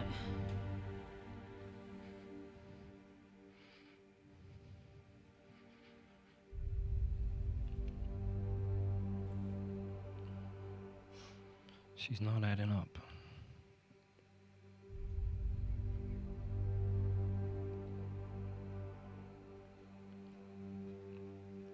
And, well, when she went to the temple, did she... Willow, how did you two meet?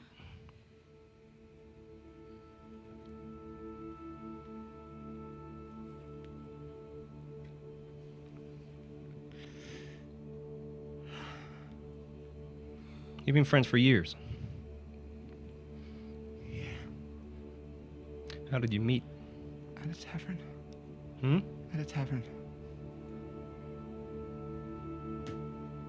I was sat at a bar. And a grey-skinned tiefling came up next to me with a pendant swinging in my face. And I said to her, "Are you having a good time?" That's good.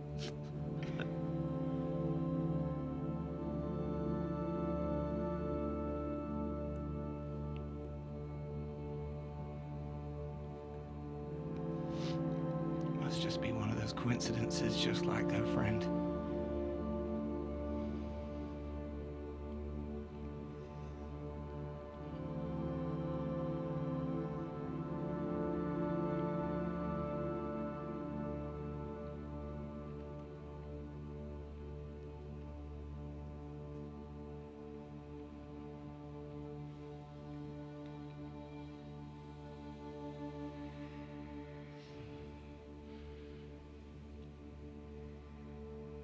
I'm sorry, Sadie, I didn't mean to interrupt you. What were you saying?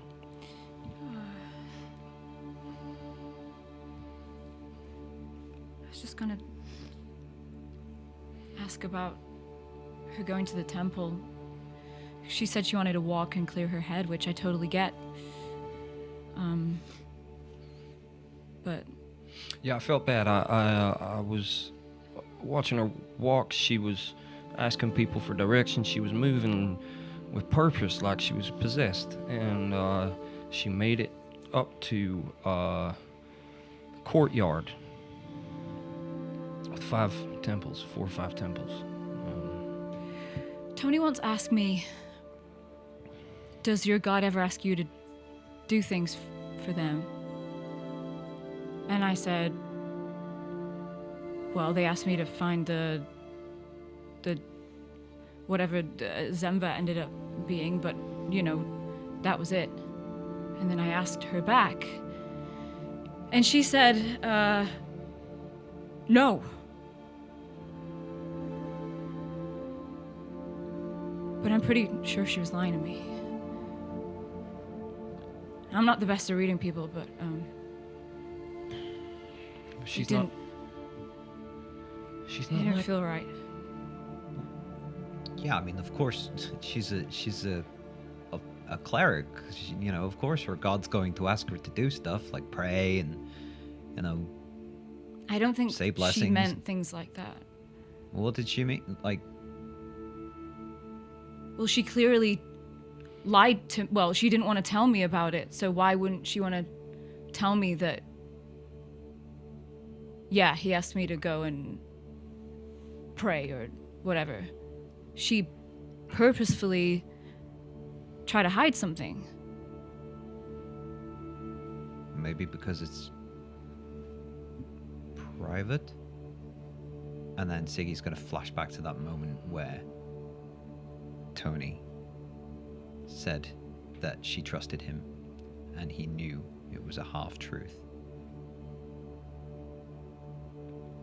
And you're going to see like some sort of dawn of realization. Or maybe because she's doing things we wouldn't approve of. I don't know. I don't want us to jump to bad conclusions. I mean, Well, she's our friend. I trust her. And I don't want to abandon her in what is clearly an hour of need. She's our friend. Haverin or no.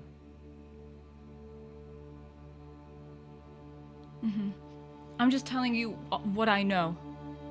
Just so we all... She asked me to be here. I wanted to stay at home.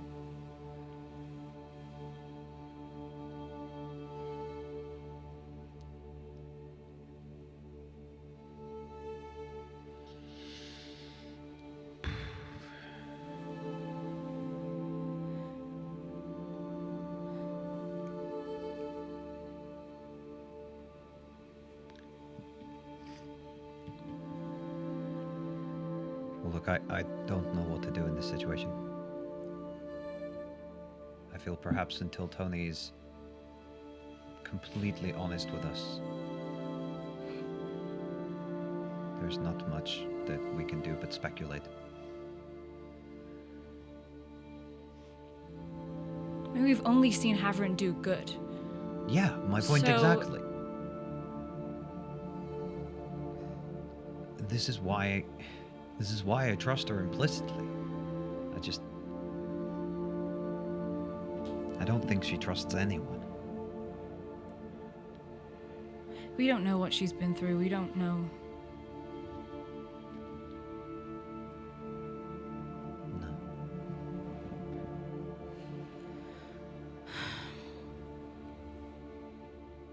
Willow, are you okay? Yes, sorry.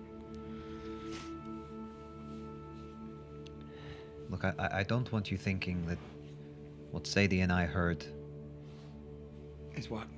is Tony's entire reason for being here. Is a job. No. No, Willow. That's not true. You don't know. That can't be true. Why not? Because she loves you. We all do.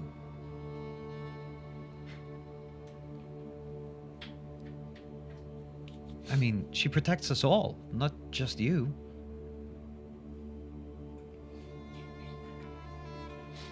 That's what she said when I died. Yeah, That she was worried about failing him. it's more than that, though. She was worried about failing him, yes, but she wanted to get you back because of you, not because of him. How'd you know that? Did she say that? Not exactly, that's just what I believe. I trust She people. was a wreck, Willow.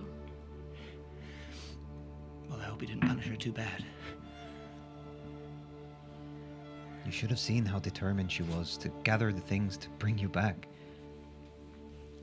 Yeah. Do you think this was it? Today? What? Her punishment? He wouldn't do that, though. Why would he send someone to kill his, dare I say it, favorite person? It's not everybody gets to talk to a god, right? No, no.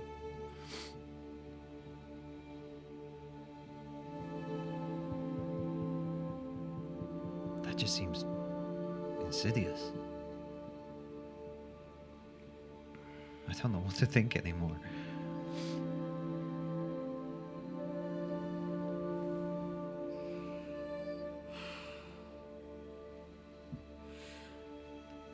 I don't think everything is as black and white as we might think. Even when it comes to the gods. Especially when it comes to the gods. Sadie, would your god have killed you if you hadn't lived up to what she asked of you? No idea. She didn't say. But she sure as hell didn't give me a second to grieve over my mom before coming to me and taking my powers away, so. Quick pause. Does Siggy know that your powers have... Yeah. I told her so. Yeah, okay. Wow. Shitty behavior. The gods have their own agenda and they'll do what they need to do, I guess.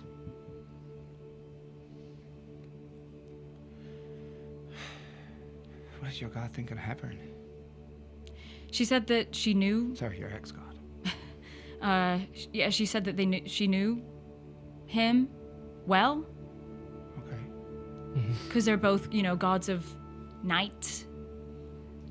But I didn't really. She didn't say anything bad about him, so I didn't really. Okay. Because you told Tony first. She...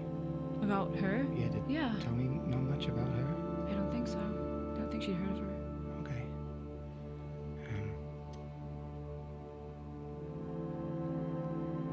Did you guys say anything about Tony? Yeah, she just said that she couldn't see Tony.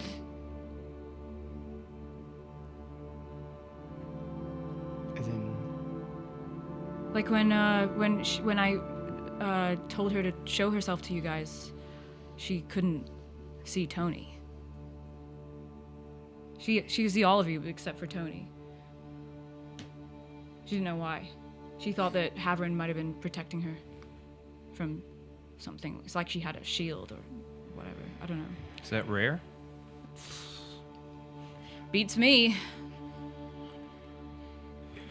She's a god of night. She's the god of night and knowing.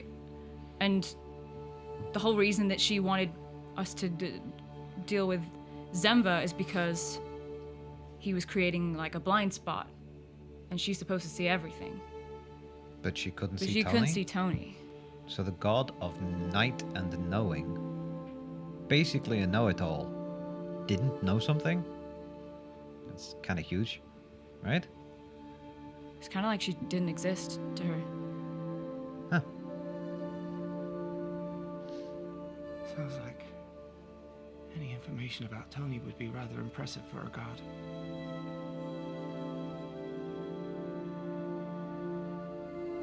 Yeah. Why do you say that? Well, she can't see. I can imagine someone who's a god of knowing. You saying Blood Tulip 10 would want to know about Tony? And what she's like? Did she seem like she wanted to know? Did she, She keep seemed- an eye? She was concerned, I guess. But she didn't ask me to. She just assumed it was because Tavern was protecting her. Yeah, that would make sense, right? I didn't read into it too much.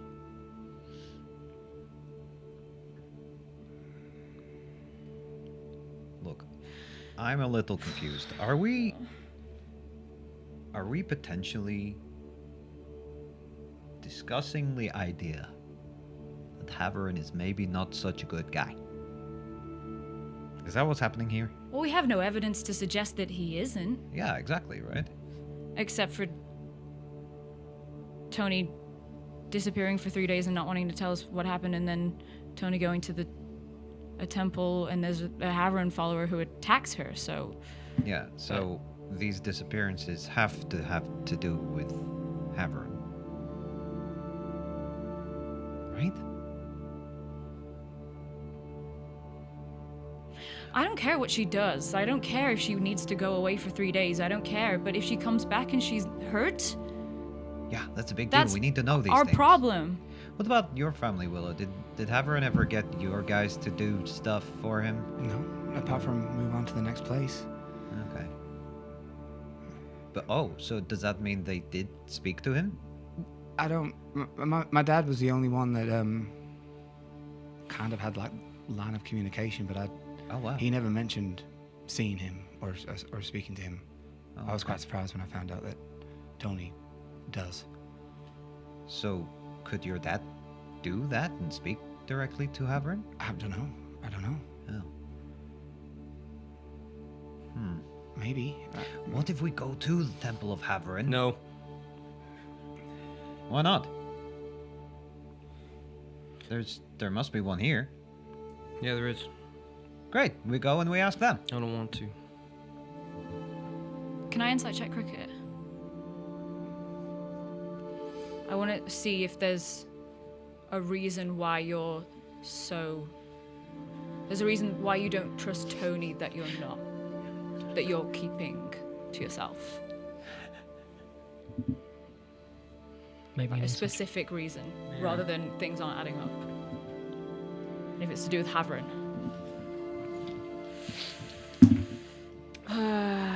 Fuck off. I mean, you'd have to roll. I've got reliable talent in deception. Oh, do you? Yeah. Well, I rolled a 4. Oh, so close. Well, I rolled a 9 and a 1, but I'm sitting on a 14. Damn. In deception. Fuck. He just looks really confused. It looks like somebody's laid out 2 + 2 = 5 with no explanation. Yeah. It's too much for his wee mind.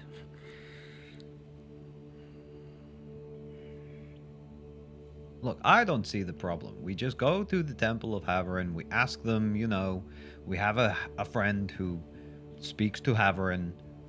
Is everything chill? We're not gonna learn anything from them How do you know that? because they follow Haveran. Yeah, so we're not asking for like ancient theological secrets. We're just asking to see that everything is okay with our friend. You want to walk up to a temple and say, "Hey, that god you worship, is he a good guy or a cunt?" In Esheim, we don't say that word. I don't really know what it means.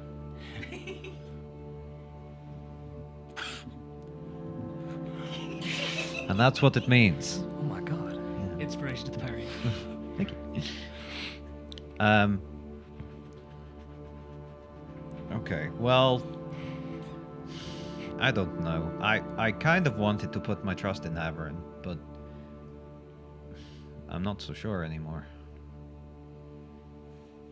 If we're right about this theory that, Tony is doing stuff for Haveran, and it's maybe not great stuff, it's kind of set me back a little. I can't lie. I mean, she could have been talking about the Willow thing. Oh yeah, true.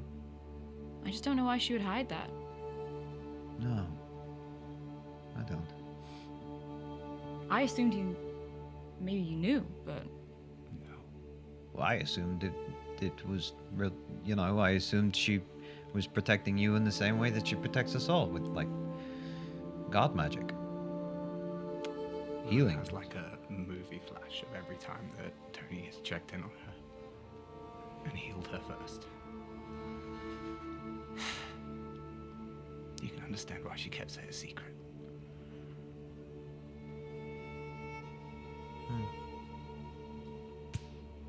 But you can't deny the two of you, you know, it's real. We've all been around it. You can't fake that kind of friendship. You two are bonded, you know? Yeah, when I first met, I thought you were sisters.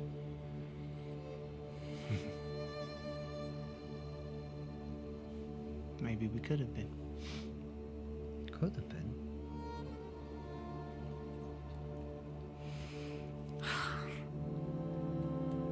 I don't see why that has to change, Willow. The job has to finish one day. And she only starts fighting at the end.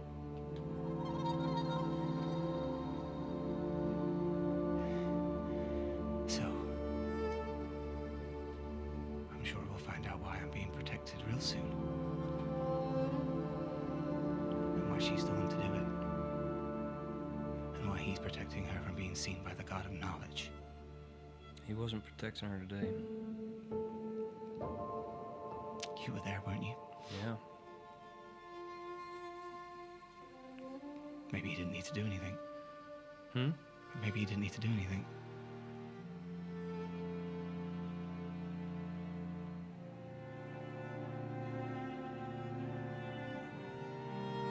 She would have died if I hadn't gone in there. Thank God you were there. I'm not acting on Heveron's orders. I'm not. No, I know. I'm not saying that. That wasn't what I was saying. Please. It wasn't.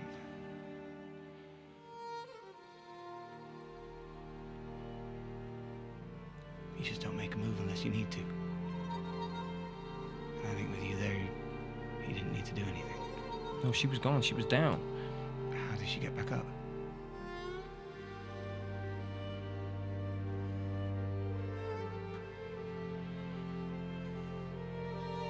Okay.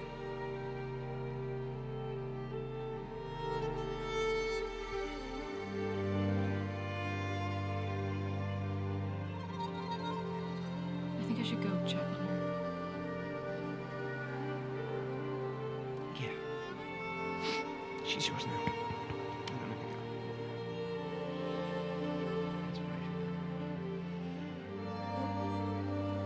I'll follow them. What does that What's mean? going on? I can't. They're scaring me. What do you mean she's yours now?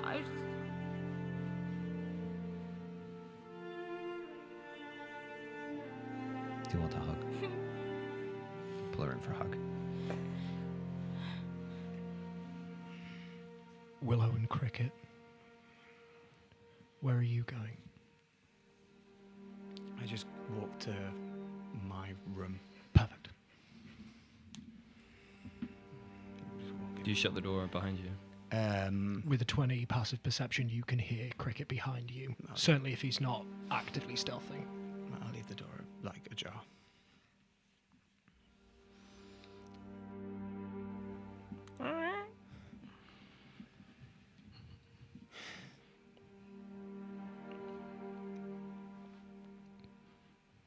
You okay?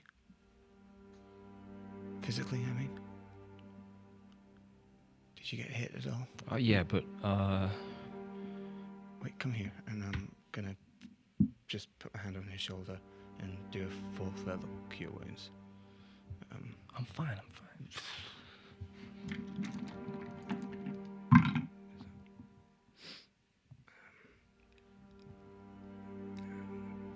Four. 13. It's not much, but. If you gave me 8, Mm. my hit point max is 68, but I'd only actually dropped to 67. Do I go back up to 88? Yeah, whatever. Yeah, your aid hit point maximum is. It stays there for the day. It's not like temp HP, it's Okay, max HP, so you can heal that back. Yeah.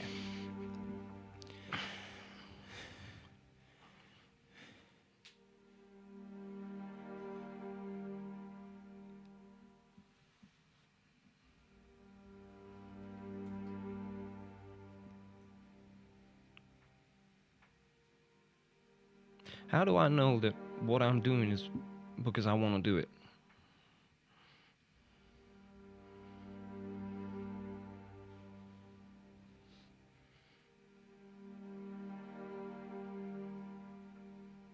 I don't think Tavern sent me to that temple, but I heard you say his name, and I didn't like it, and I went after her, and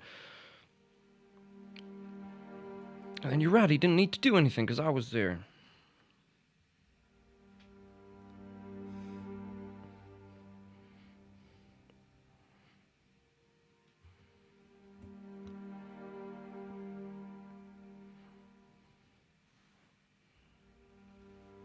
I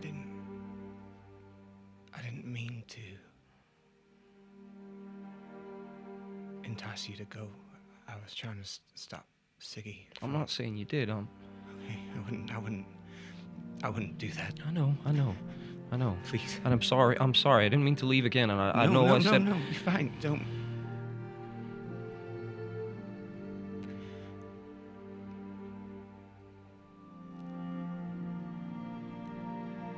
I don't think he's using you.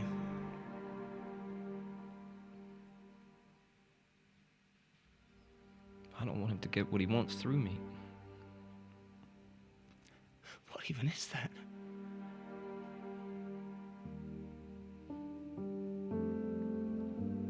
I don't know.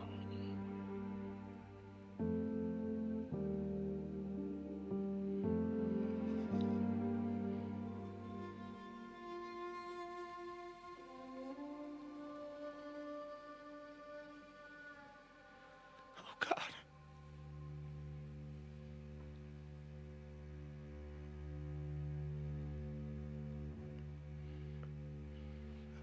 No, it's all right. It's all right.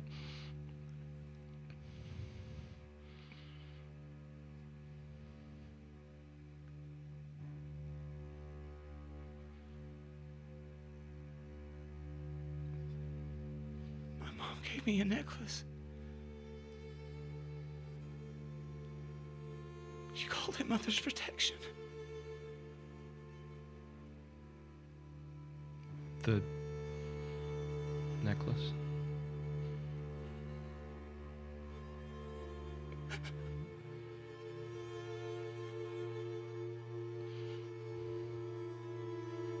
Has it always been this way?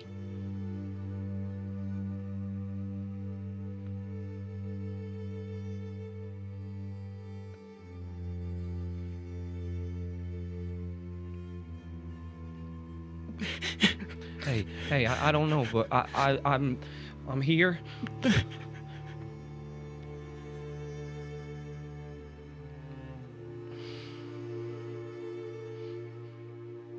I'm here.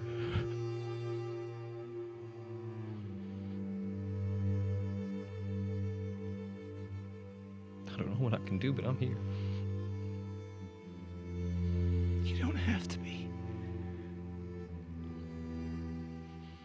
Cricket.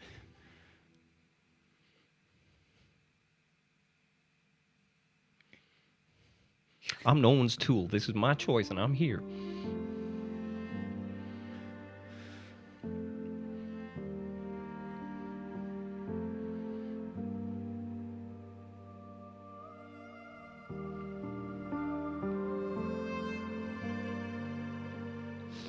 Work it out.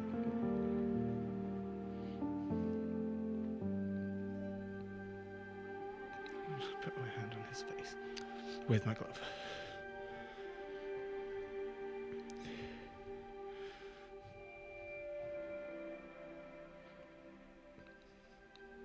We could leave.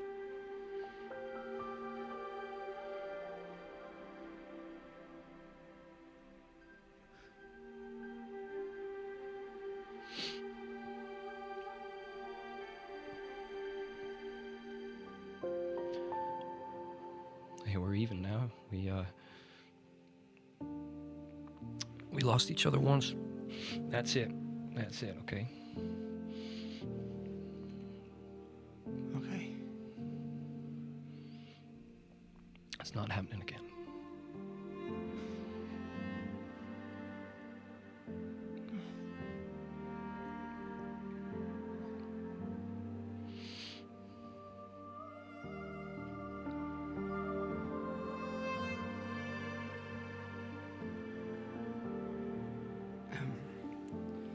I will undo this rope, and from like within her top, she'll pull out the buckle.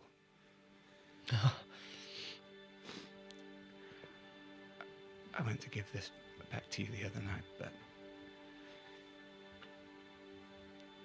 there was a part of me that was worried it would be the last bit that I'd lose of you, so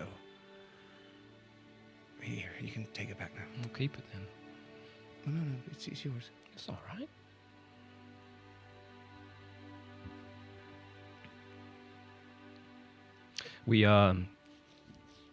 We get one thing that's ours in my clan. Everything else is communal. The buckle? Well, buckle in the hat. Maybe that's two. Call me lucky.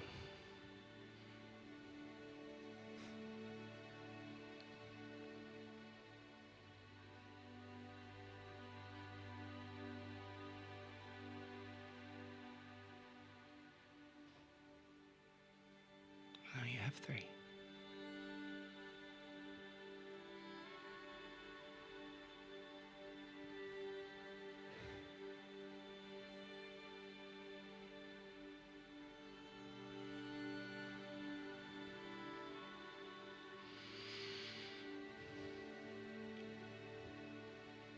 What are we gonna do about Tony?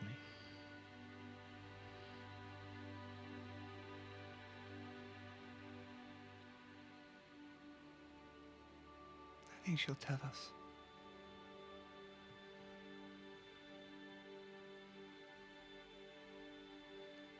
It's what I've been waiting for.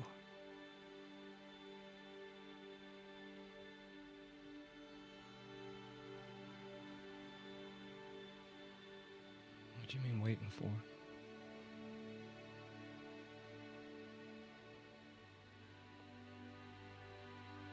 You know something like this was coming? No. I had a hunch.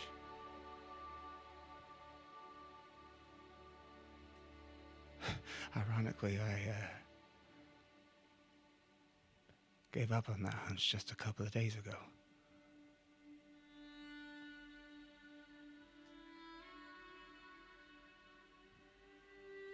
But,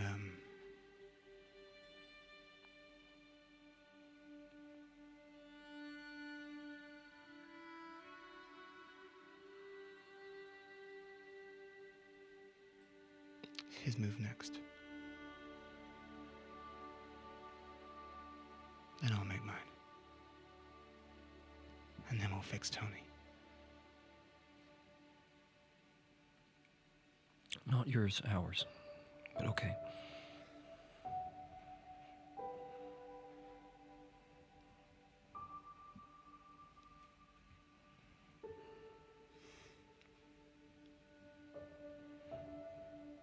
I'll just grab his hand.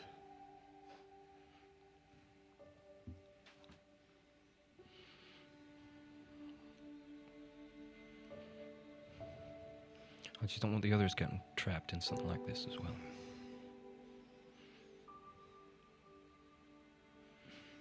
I think it might be too late for that, but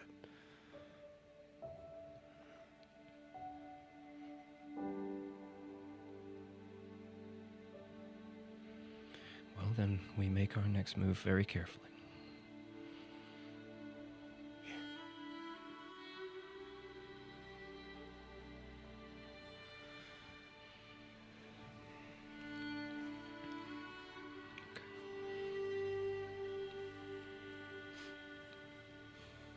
Whilst this is going on, Sigismund, Sadie.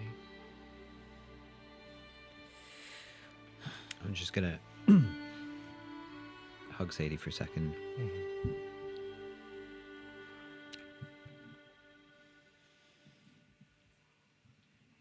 I know you like her, What? Tony. I know you Yeah? like her. I mean, like her. Have you told her anything? Is it that obvious? No, you hide it well. It's just there was a moment around the campfire at your place. I'm quite proud of myself because usually I'm not that perceptive, but you should tell her.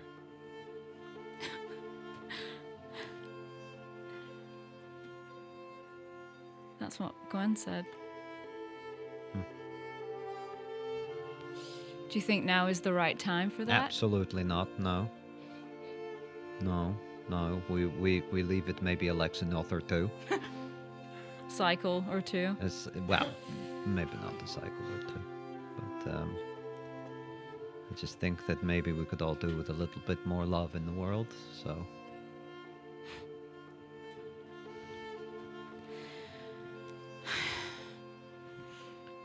I don't know what's going on. I don't know what's going on. I feel so.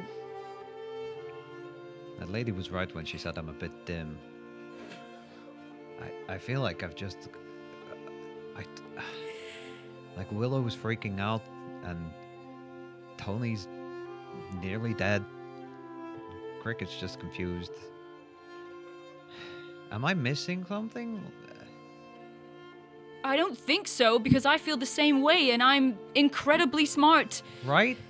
Yeah. I don't know what the fuck is going on. I don't know what the fuck is going on. All I want is for people to trust me. Is that too much to ask?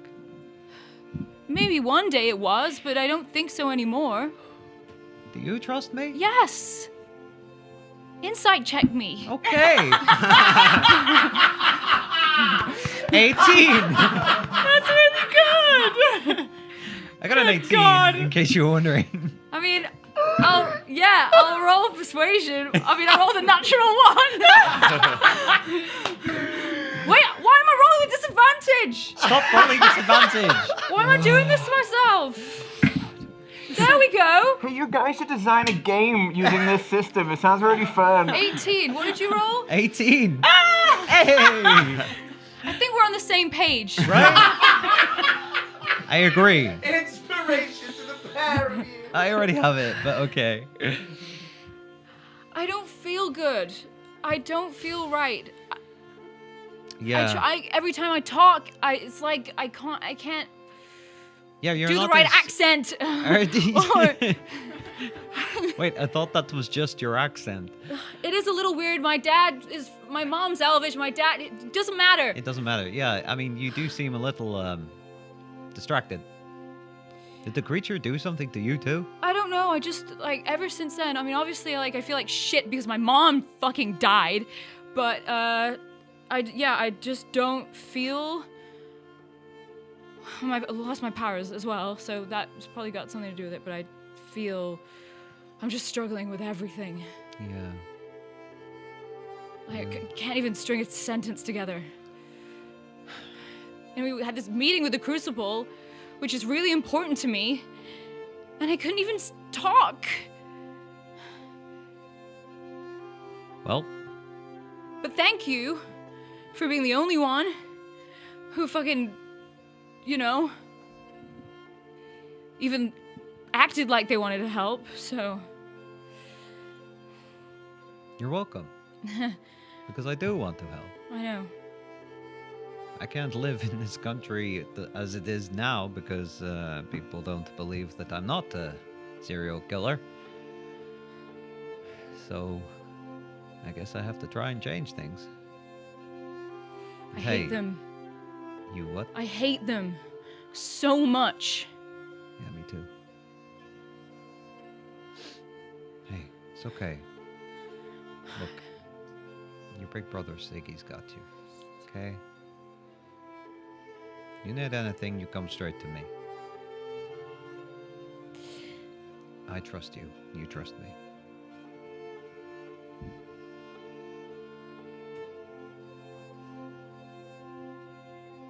Repeat after me. In blood, Blood in soul, and soul in body. and body. I name you my dragon. Did I say body? Yeah. I name you my Drenger. Yeah. I fucking mean it.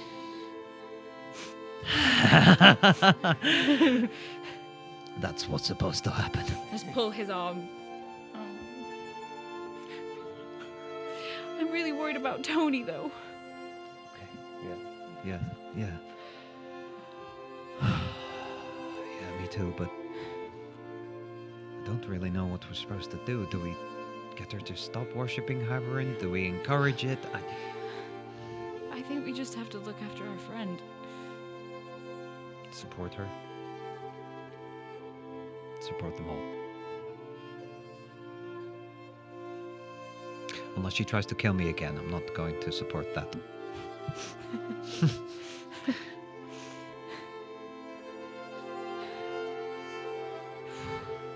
And, in a couple of Lexinauts. If you still feel this way, I'd advise you tell her. Okay. If she lays a finger on you, then I am going to do absolutely nothing about it. Yeah, I figured. No more arcanic blasts. But I would want to. I So know that. appreciate that. Yeah. It's okay. I have a lot of hit points. Good. Hey, you want another ale? Should we go downstairs and get blasted? Yeah. Absolutely. Come on. Wait, but okay. Let me just see if Tony's all right, and then Okay. I'll meet you down I'll there. go and line them up. Okay. Trot my way downstairs. I'm on the way to the washroom. I'd knock on Willow's door and just go, "We're gonna have another drink downstairs if you want to." That's where we'll be. And then I try and find Tony. I'm gonna go to the door of the washroom and just listen at the door and just see if I can hear her moving in there or doing You something. hear movement of scraping or something. Not a harsh scraping, but like a cloth being run over something. Antonia, you are in the middle of furiously trying to clean your robes. Do I hear crying? You listen for a couple of seconds. That scrubbing sound stops. The crying starts.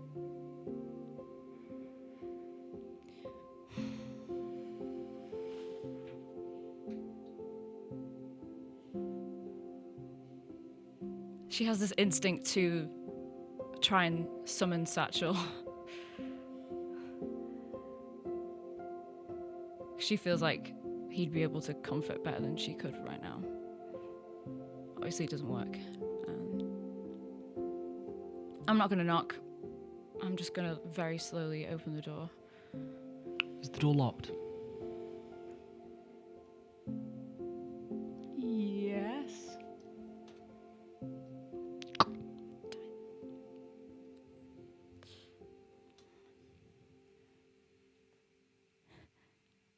Tony, it's just me. Let me in.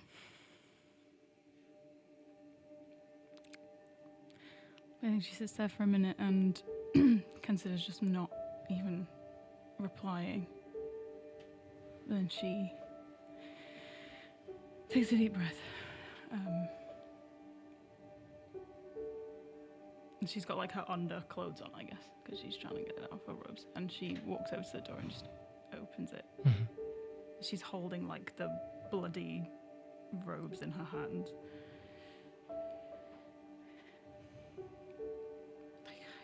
I can't get Close out. the door behind me. Lock it.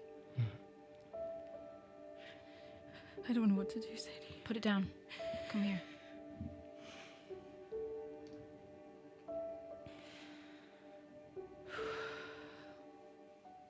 I'm not going to ask you any questions, okay? Thank you.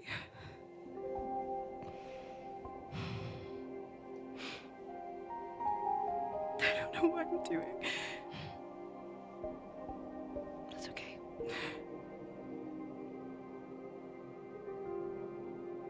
He's dead.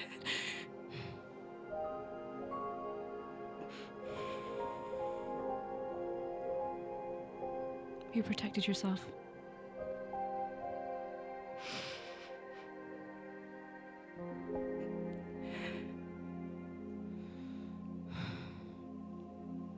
We all care about you so much, Tony.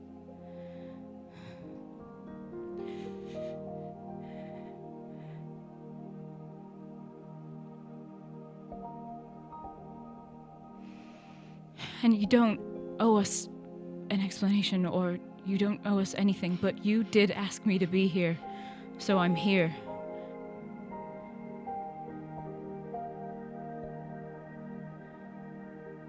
And I hope that means something to you.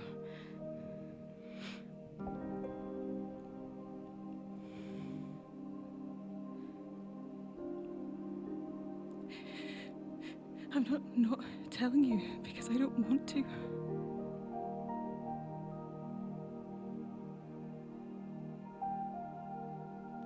I've seen what happens if I tell people, Sadie.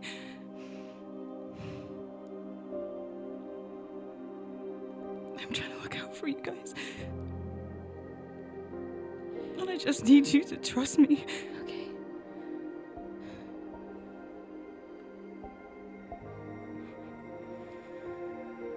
But if you're in trouble, we can help. Doesn't matter how big.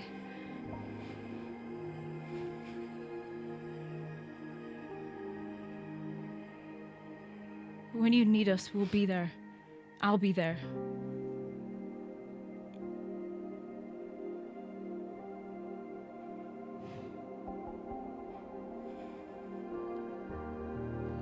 Surely he wouldn't have done that today. He wouldn't have, like Willow said, he wouldn't send me. He wouldn't want me to. You to know him, die Tony, and to not get me. to- I love him, Sadie.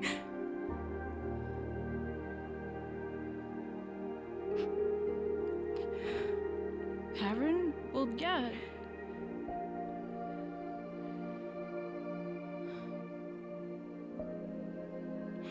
Do you believe in your heart that he loves you and wants the best for you?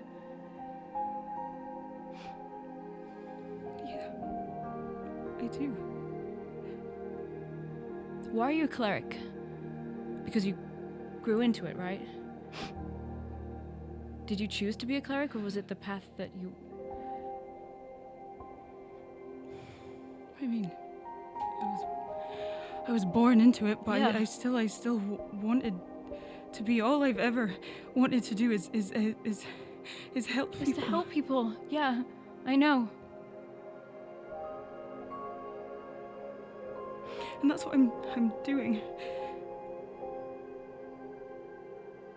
That's what I'm doing.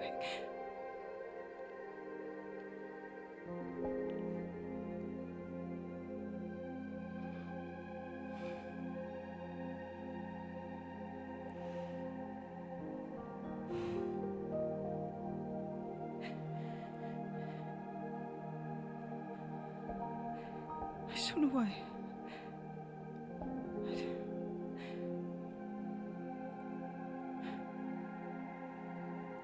I don't understand why this is so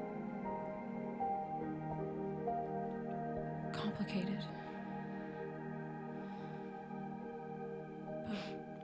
But I'm sorry that it has to be. For now, it has to be. Please. Please just trust me. Please. Cassie's dead and I can't happen. That can't happen again.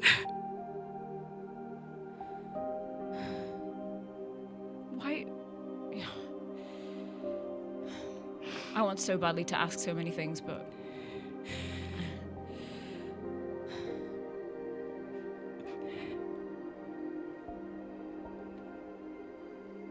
I just hug her tight. They were all I had, Sadie. They were all I had.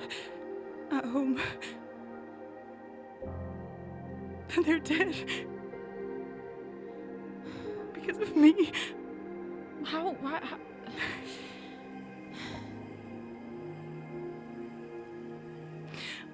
I don't want to ask. I'm not going to ask. I just be here. Please.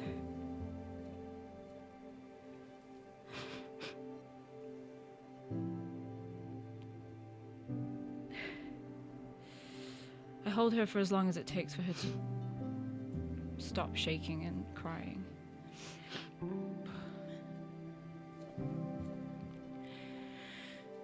Probably takes a little while.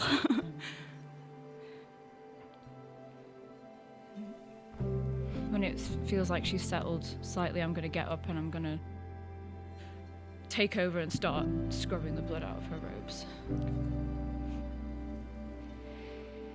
There's a pink mark left where every spot of blood has lied. You think you're going to have to get Sigismund to truly clean it out, but it's less visible. Oh God, I'm so... I'm sorry. I'm sorry. I really want to help you. Since Thrin, I've not been sleeping very well, and I'm really struggling with everything.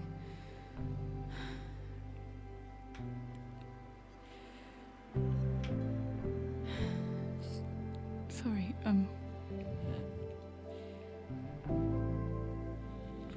all I can do really is just be here. Not going to be much use in any other way. that's okay.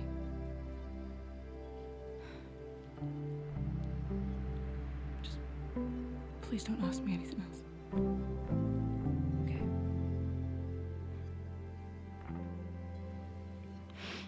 I'm not, but they might.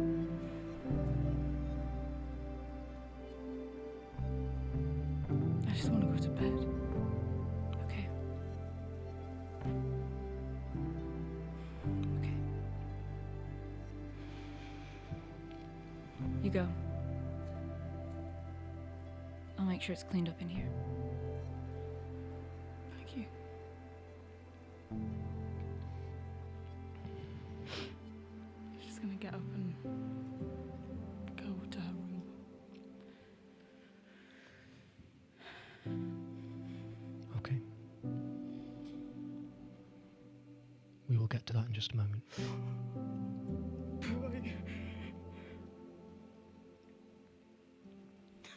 You heading downstairs, Sadie? I'm just gonna try and wrap up the cloak. I think it's a lost cause at this point. You know that Siggy can clean, Tony can mend. Okay. It's a job for later. Yeah, I'll wrap it up and I'll just make sure, like, the area, there's no traces of blood left. You use the water of the tub to clean up, that's fine. Easily done. And I'll drop my bag into my room. I'll go downstairs. Downstairs, what do the rest of the Dawn Takers do?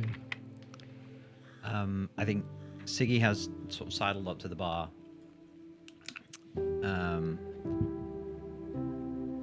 Howdy. Can I get 2 ales, please?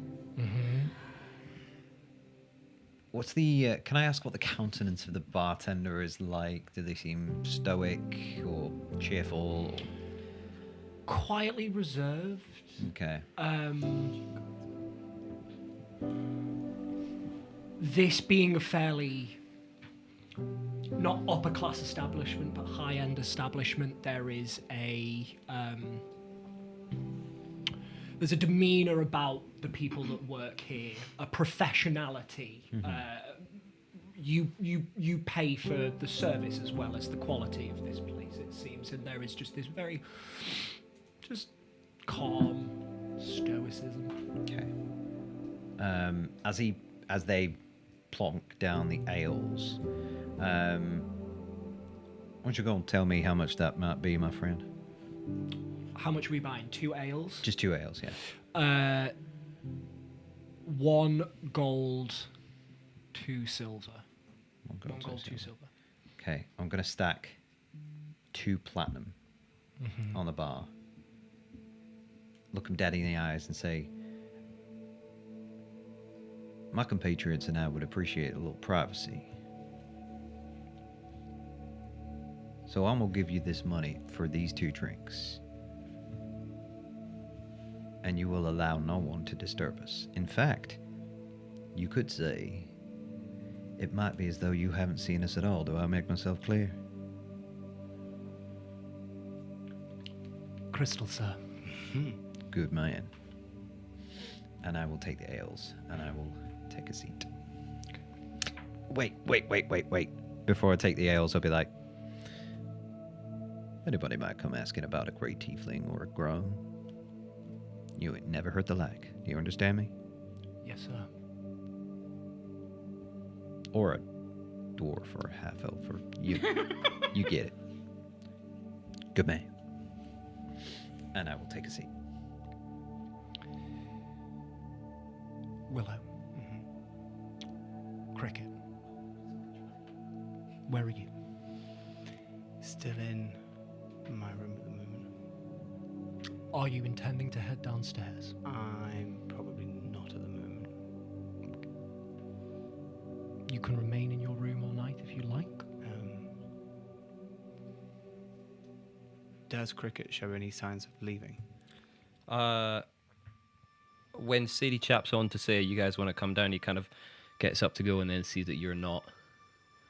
Or you want to stay or?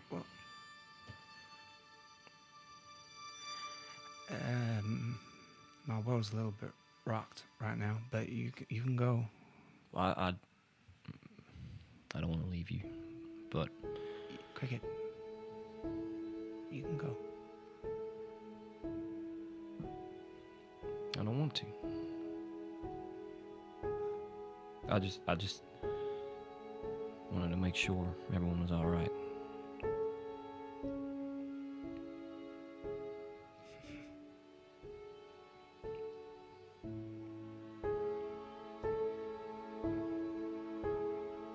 But that's all right. We'll see him in the morning.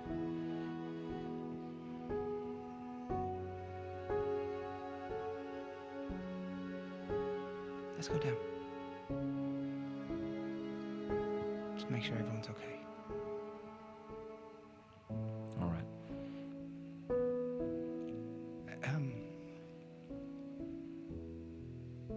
I don't sleep, so I don't snore. Oh, I was gonna say you wasted money on a room. I'm sorry, but I'm making sure this door doesn't open in the night.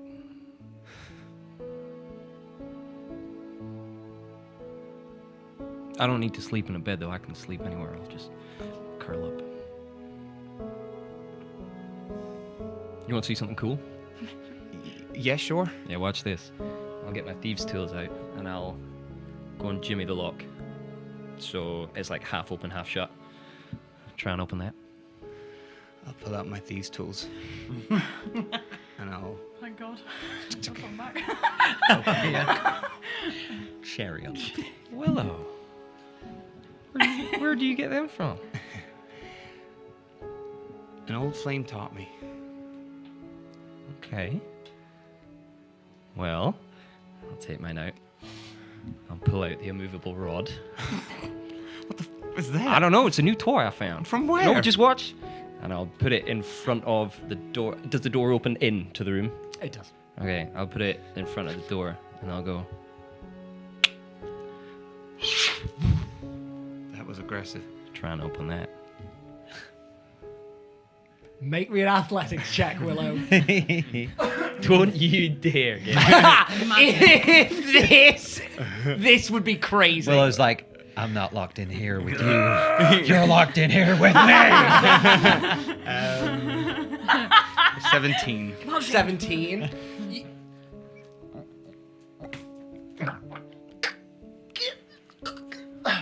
There is no natural physical way you can move this door at all. Cricket, there is no natural physical way I can open this door. What is that? Yeah, I don't even think C can move that. That's steel, not iron. I mean, he can't even bend bars.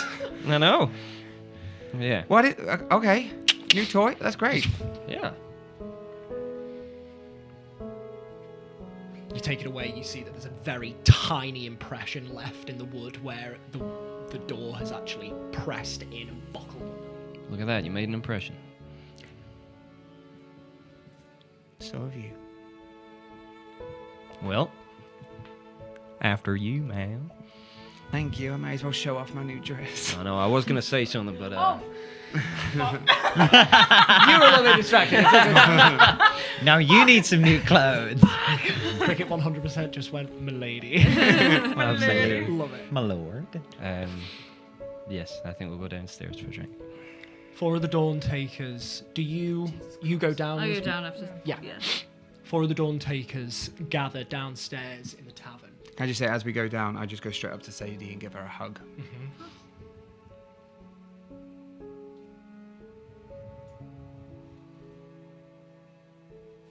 And then just like a grip on the back, and then I just release. Whilst you are downstairs, is there anything you four would like to achieve? I think just quietly, before we kind of settle into conversation, I'll look at Sadie and I'll go, is she okay? No. No. But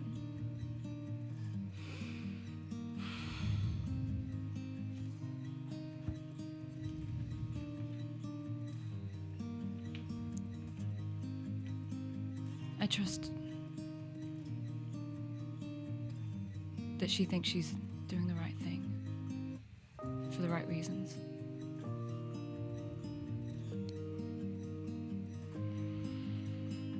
But we don't know enough. For now, she's my friend and she is in pain, so I'm gonna give her the benefit of the doubt. Well, you're a good friend. Are you okay? Me? Yeah.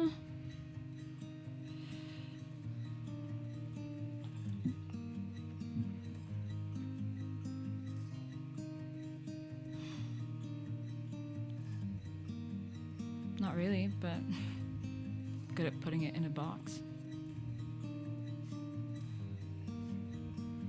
Well, leave the box in your room tonight. Let's have a drink. Yeah. You're here. To no boxes. What? To no boxes. I don't want to toast that. Sorry.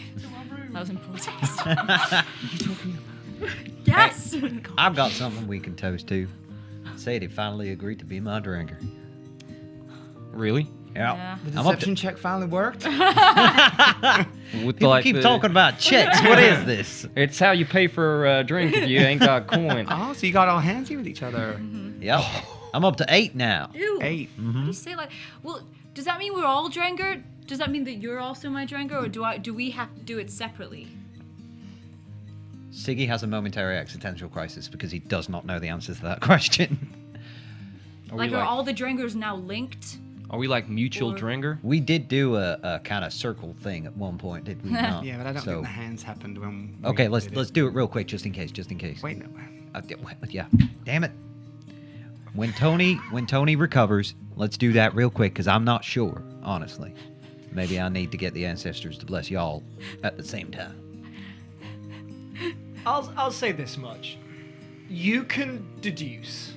This is one of the very few things that I think Sigismund has the knowledge and wisdom to gather. Yes. That a bond forged this way is very specific to the people involved. And so, in this circumstance, you did do a round circle. I think thing. so, yeah. But you are of the Vardy. Uh-huh. It doesn't mean that they cannot be your Drengar. You are of the Vardy, and the connection is you. There is a... Siggy in the middle.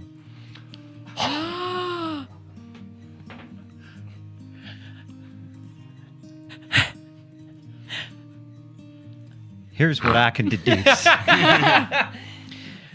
I think because I am of the Vardy, There is a... I am the Siggy in the middle. There's a respect for... A little cute Ziggy. There's a respect. Fuck. There's a respect and a kinship amongst Drenga in that you are all part of a clan, that community, that sort of thing. But the forging of a Drenga's bond means something very specific to the two individuals that forged that. Yeah. So it's a very grey yes and no kind of thing. Here's what I can deduce. I'm basically the Siggy in the middle. Genius. Thank you. Yeah, that just came to me off the top of my head. Mate, This mate. voice is- All right, mate. It's crazy, isn't it? It's a delight, really. Oh, yeah, this is my secret alter ego, Boulder. She was there when you told her the first time. Yeah. Oh, yeah, you were. You just looked a little different. Anyway. Y'all are my Dranger, but y'all are not each other's Dranger. Okay. If that makes sense. Now, we can do some sort of ritual, get the ancestors to bless us or whatever. But that don't matter. Because it's just about trust, brotherhood, sorority sisters, whatnot. Deeper than blood, deeper than souls, deeper than bodies. Deeper than my voice, apparently. Hey, do you have the robes on you? Tony's Tony's robes. Okay. Oh, did you? I thought you took them. I did, but I dropped them off in my room. Okay. Okay, sweet. I don't want to just bring a bloody A cloak bag of down bloody there. clothing. Yeah. Yeah, I think that's how it works. I mean, y'all could try it, but I'm not sure the ancestors. would be. We, Spare myself the embarrassment. I'm sure we're also figuring out what name. we call each Basically, you're my friends. You're my family. And I trust you. Every single one of you. Siggy, this is a very long toast. To Drinker! Oh my! I was just like, My beer is warm. And you continue as what is now pretty much on the cusp of evening draws in and the night starts to fall. Is there anything else you four would like to achieve this evening, or do you just drink, make merry, and try to forget your woes and troubles? The second I'm one. sorry you all had to kill your best friend today. Fuck me, I guess. Day isn't over. Siggy buys a bottle and Yeah. sings a song. Probably. I know, I fucking know what's coming. With a jibe and a poke from Sister Kalira. Uh-huh. Clara. Jack! Kalira. For God. fuck's sake! I have to rewrite some I'm the software. dyslexic in the group, which means And it's probably I'm- spelled wrong. Just a dumbass. You sing your song very quietly. Very to quietly. Only the ears around your tent. Anything else that you would like to achieve? Did Tony just fully go to bed? Yeah, Okay. she knows what's waiting for her. Then in that case, no. I'm good. I think, yeah, Willow will do exactly what Cricket says, which is try and leave the box in the room. I think there'll be many different moments Yeah. where,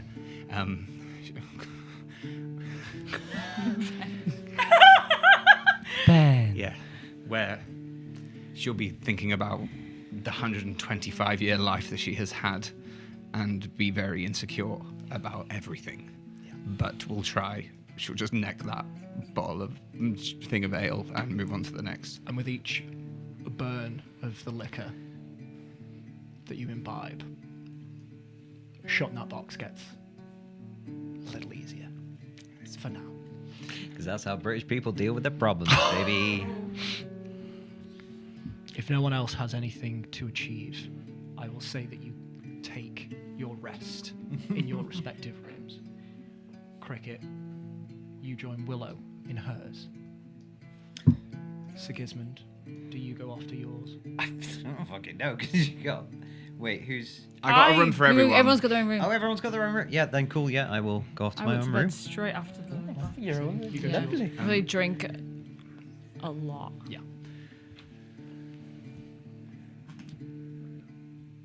When we go into my room, does Cricket go?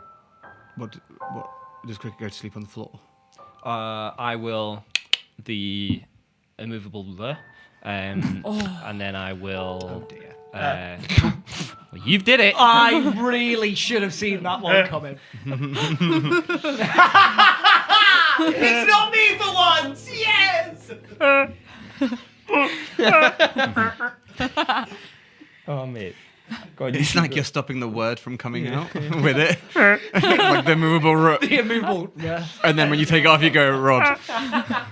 We'll mute this mic, right? And we'll just carry on. No, I want to hear every part of this. I think I will. Yeah. I'll click the rod. And then just with a bit of a smile, I'll kind of sit down with my back against the door, cross my arms like this, and then good night.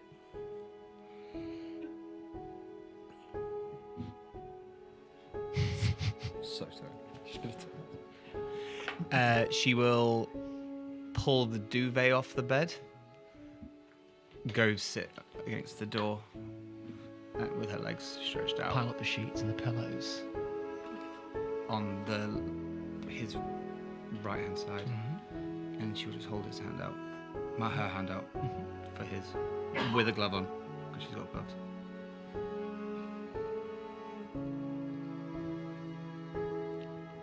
Take my hat and just put it over my eyes. And then she'll go into a trance.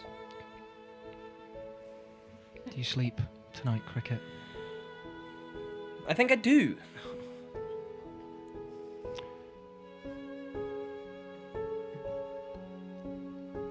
Though the stability of the group has potentially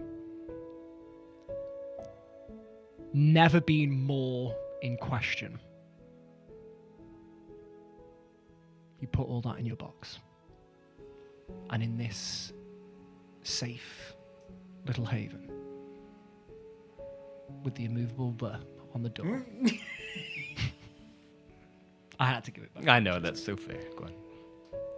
There is a sense of momentary safety that eases that anxiety enough for you to go to sleep. Don't remove that exhaustion point just yet. Okay. I think Sadie is really drunk and is stumbling up the stairs to get to bed. Something's gonna happen. And I look into the corridor and can't remember which door is mine, and I go to the door which I think is mine, and fully, because my door isn't. I probably didn't lock my door. Fully think it's open, and just you two hear bang as I just smash. I try and open the door, but because the rod is there, I just smash into the door. It's the end! No! And then 10 seconds go by, I just hear.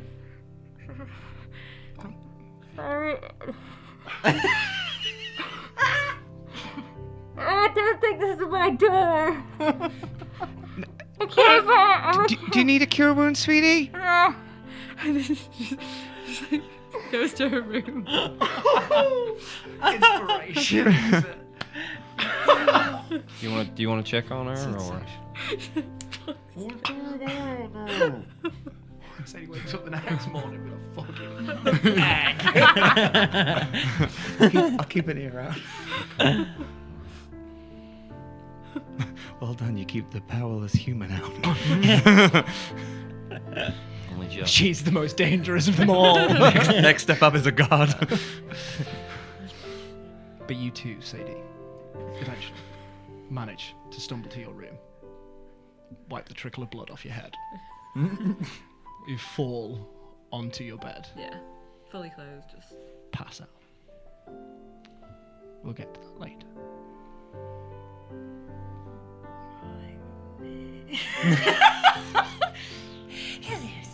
I'm waiting for them. Antonia. How can you? Hello. Antonia. Yeah.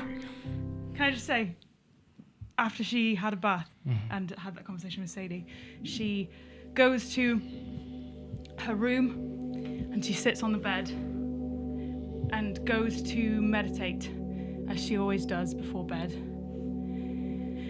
And she tries really hard to concentrate, but I think she just keeps seeing Quinn. And she just can't concentrate enough to pray. So then she goes to sleep. She just is exhausted.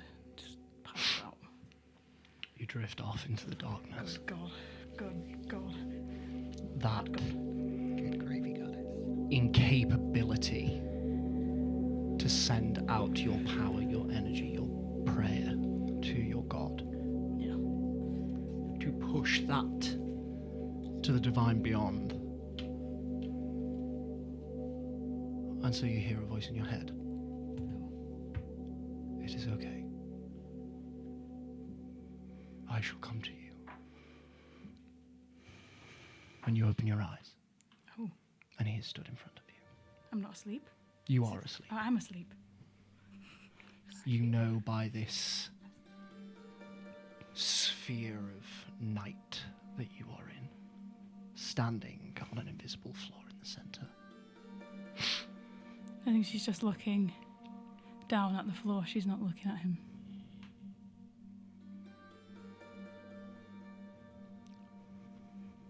There's a long silence.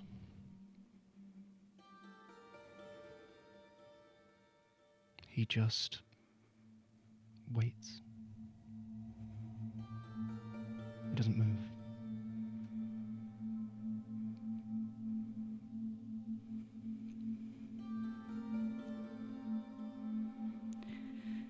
Why?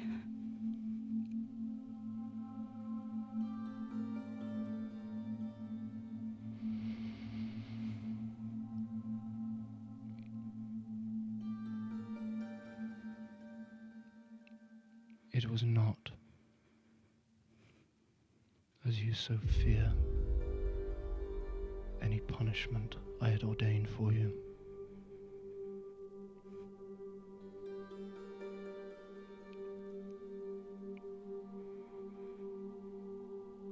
It was not my intent to have him slain.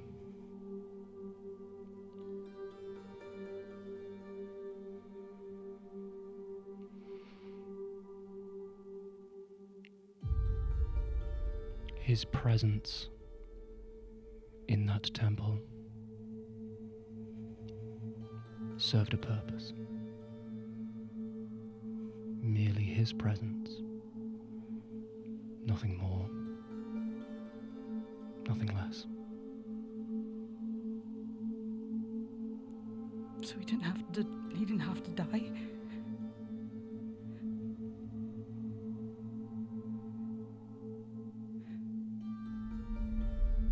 His death serves no purpose to me. He was gonna kill me, so why? How? That is also true. And to protect yourself,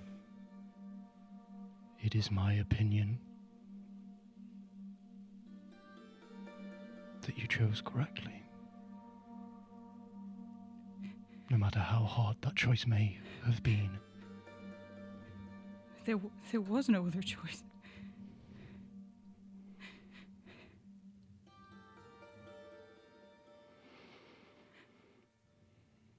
Were it not absolutely necessary,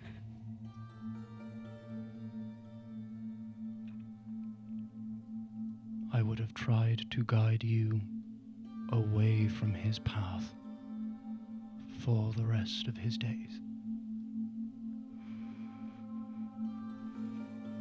But his presence in that temple served a purpose.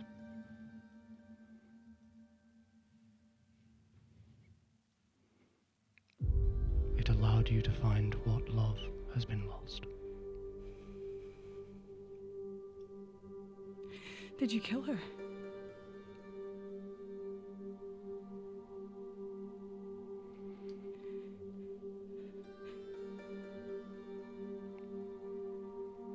Are you sure you wish to know?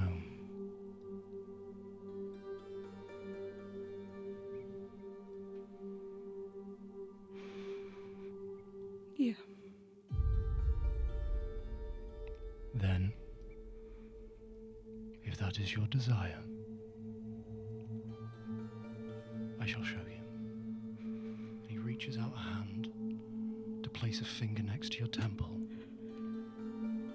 He touches it, and your vision flashes white. As you blink away the color, you can see you are in a very familiar place. You're back home. You are reliving a memory.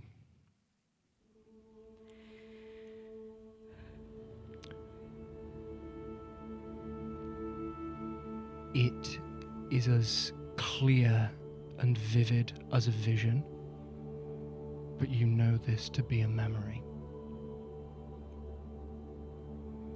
It is a memory that has always been ingrained in your mind. It is the night of the night bloom ritual.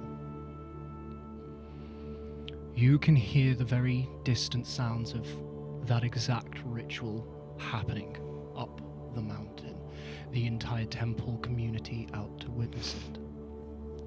And thus, the corridors that you walk down now echo your footsteps back at you, the crack of each step bouncing off the cold walls. And there is an atmosphere of emptiness to the place that you have never felt before. You feel the weight of your mother's necklace hanging about your neck, heavier than it should feel as you have just taken it from her nightstand. And you have no control, as this is an event that has already happened, but you are also conscious that you are reliving this, and so you know where you are going. You are walking with haste, and fury and hurt is swelling in your chest, tears stinging your eyes, only spurred on by the distant sounds of those that have turned their gaze from you your entire life. Them now so eager to look upon the rest of the commune as they undergo their night bloom ritual. Because you aren't there. Because if you had elected to go and join them this evening, you would be able to feel every set of eyes upon you. None of them holding anything but doubt in them. As you think this, a tear rolls down your cheek. You wipe it away in fury. You will not shed another tear for anyone here. Those days are done. Tonight, you take your life into your own hands. You emerge from the corridor and you enter into the main altar chamber. A beautiful bench of white marble, painted with wisps of grey, stands holding all manner of holy items. You go on over and you look at a small bronze statuette of Tavern. And reliving this memory, you watch and at the same time remember as your hand reaches out, picks up the statue. You hold it out in front of you, roll it to and fro, regarding it. And then with another surge of anger, you raise it above your head and bring it down on the altar. The head of the statue bends and snaps off. A large chip of marble splinters off and skitters across the floor. Your wrist and your hand throb with pain at the force, but it feels good. You breathe for a moment before you give in to the urge. rip off the cloth that lays on the marble plinth. You throw the vase of flowers across the room and they shatter, scattering shards of porcelain across the ground. You use the bottom of the statue to break off more chips of marble before you cast it aside, and with every ounce of your strength, you push the marble altar up and over. It teeters on its corner before its weight pulls it down on its side, and with an incredible it breaks in two places, cleaving at the corners. You stand there, the only sound reverberating around the chamber is your heavy breathing as you try and regain your composure. Then a voice chimes out from behind you. Tony? You know this memory. You expected that voice. But you still feel that immediate flush of fear and panic at being caught red-handed as you turn and look into the face of your best friend, Cassie. She is stood there, wide-eyed, looking around at the destruction you've wrought. And then something happens that you don't recognize. Before now, this memory ended, right at that moment, with you taking a step towards the door past Cassie and your mind going blank. This time, the memory continues. And for what feels like the first time, you get to see what happens past this point. You feel yourself take that step towards the door, but Cassie moves slightly and lifts a sword. You can see she is drawn, only now lifting it from her side.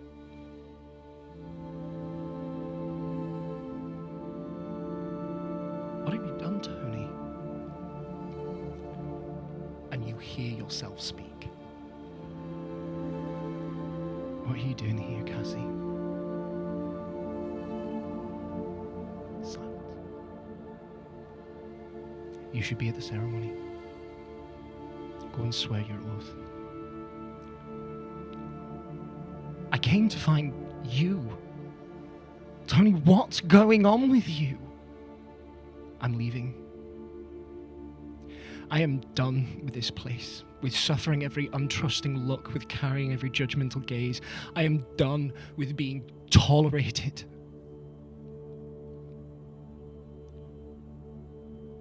Is this because of him?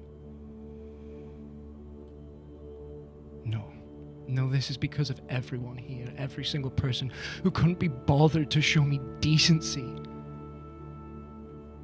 I live in a commune and I have no one.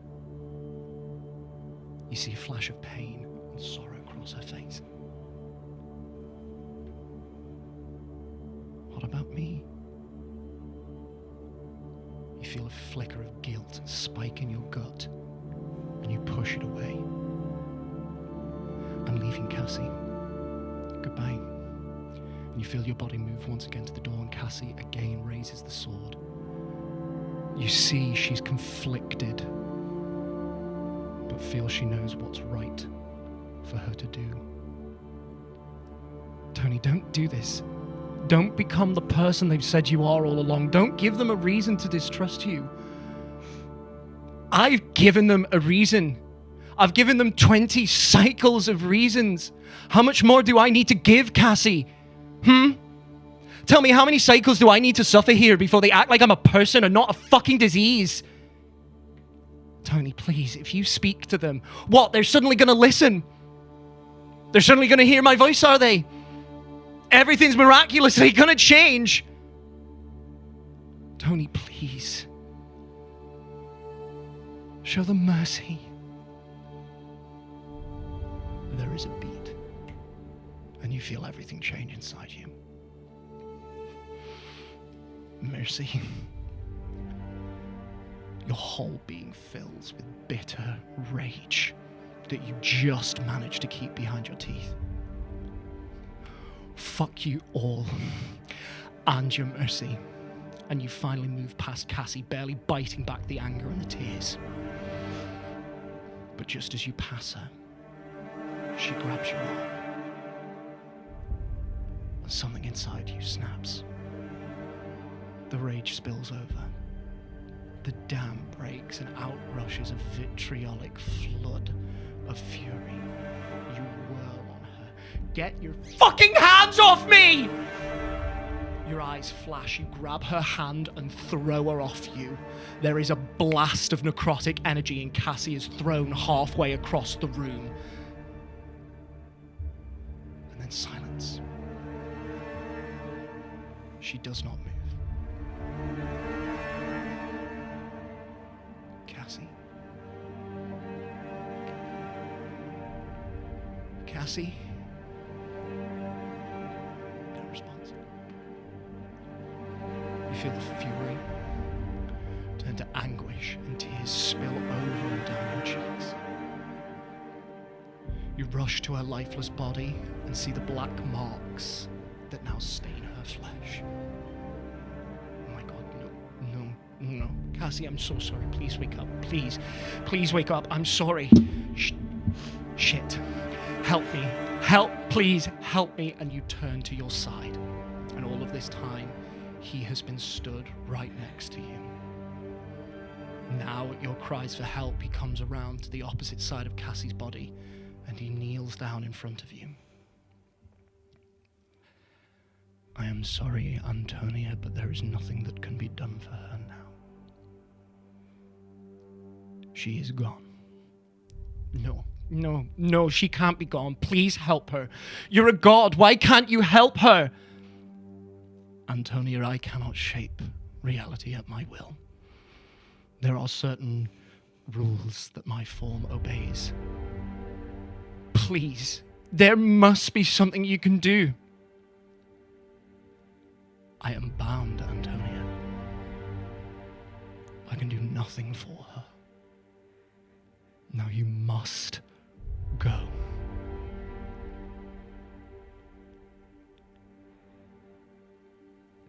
Then make me forget. Can you at least do that? Please, I don't want to remember this.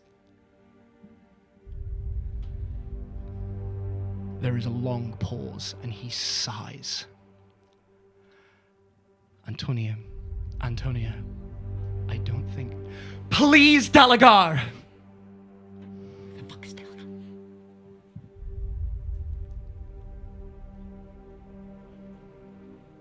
So be it. And Delagar waves his hand in front of your face, seemingly to block this memory out. You stand, and he follows, and he guides you out of the temple, helping you every step of the way until you have traveled down the mountainside and into the forests below. He stands before you and waves his hand in front of you once more. And this is the moment that you have seen. This is the first memory you have after the altar. And the vision fades. Once more you stand in front of your God, with all your memories now returned to you.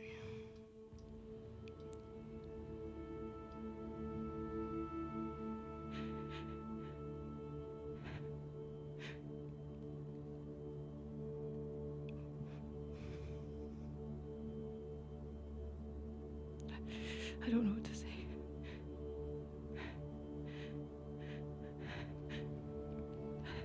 So I killed both of them for nothing.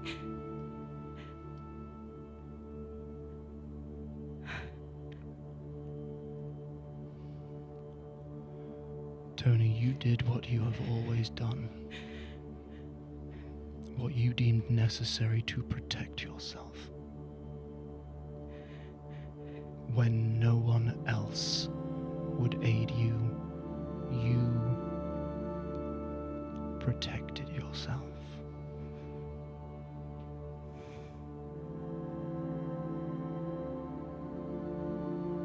You must never forget that. Not a single person at that temple ever saw you nor understood you, and Quinn was no different. He set out for vengeance without even knowing the reason why.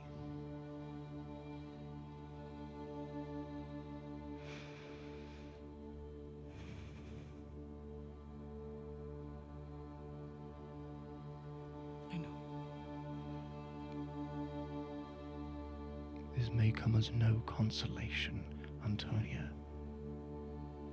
But I am sorry.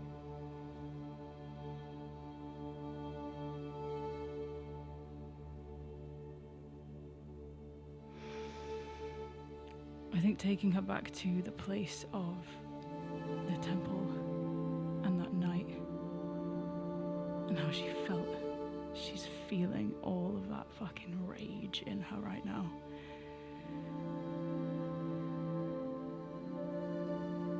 So what now?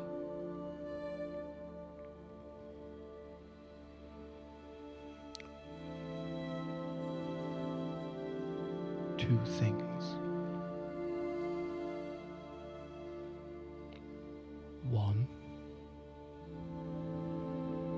I am indebted to you, Antonia, and that shall be repaid for everything you have done thus far. And secondly, your final destination.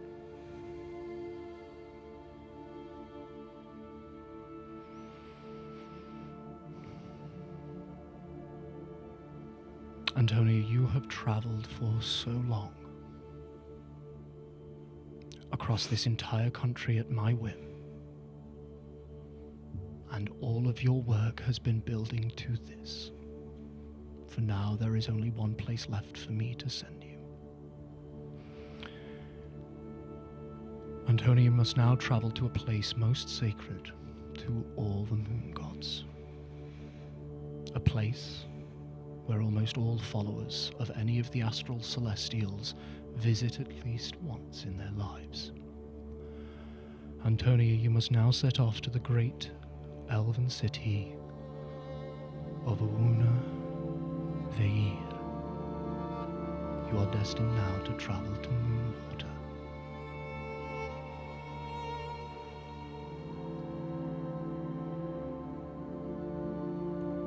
And the debt that I must pay.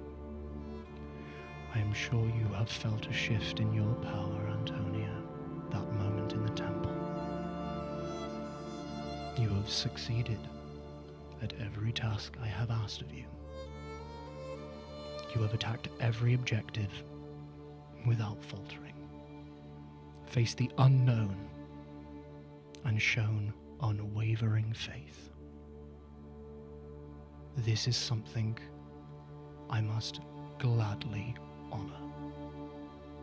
And so, Antonia Winterthorn, my herald, I bestow unto you a gift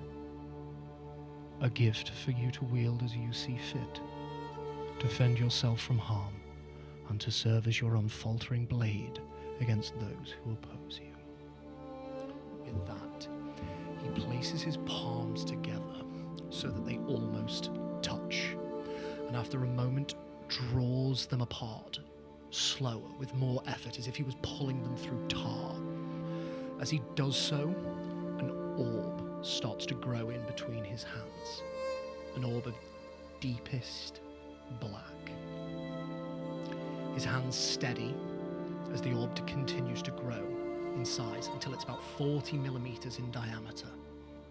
And then he starts to pull his hands back again. This time, a circle of shining silver materializes around it, growing around the sphere, so that the sphere itself hovers in the center. He draws his hands back once more, this time to his full arm span. And as he does so, from the base of the silver ring, a long silver and black staff grows from the base, roughly 6 feet in length. Thick bands of dull silver wrap around the black haft of it, each one ridged with gleaming silver metal. A wrap of black leather is braided about the midsection, roughly half a foot in length. He reaches his full arm span, upturns his hands, and as he does so, the staff rotates in the air and hovers above his palms. At this, he takes a knee bows his head and presents the staff to you. For you, my herald.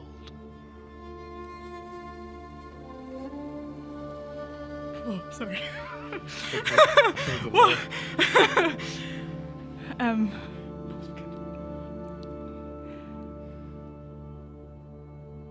She just takes it, reaches her hand out, and takes it. As you touch the staff, like you have done before with every magic item that he has presented to you, you instantly attune to it. And in a moment, I will send you the stat block for the staff of Dalagar.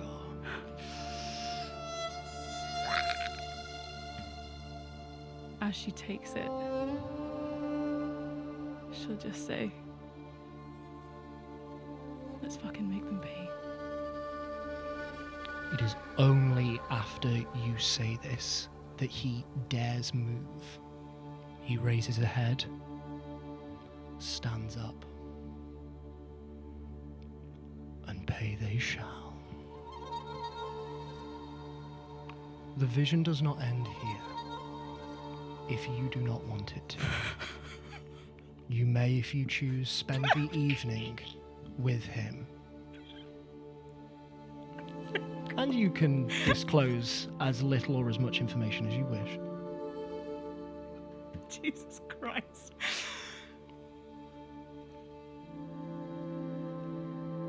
Yeah, she'll stay there.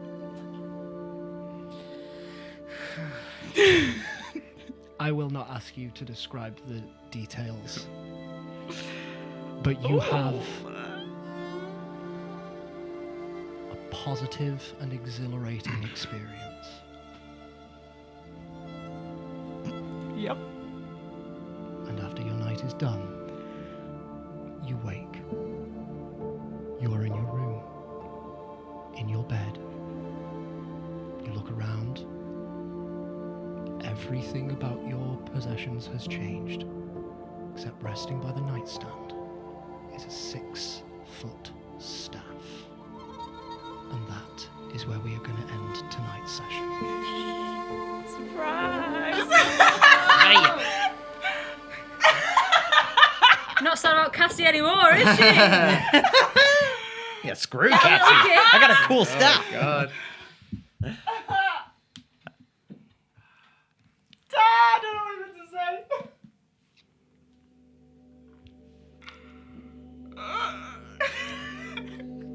say. Thank you.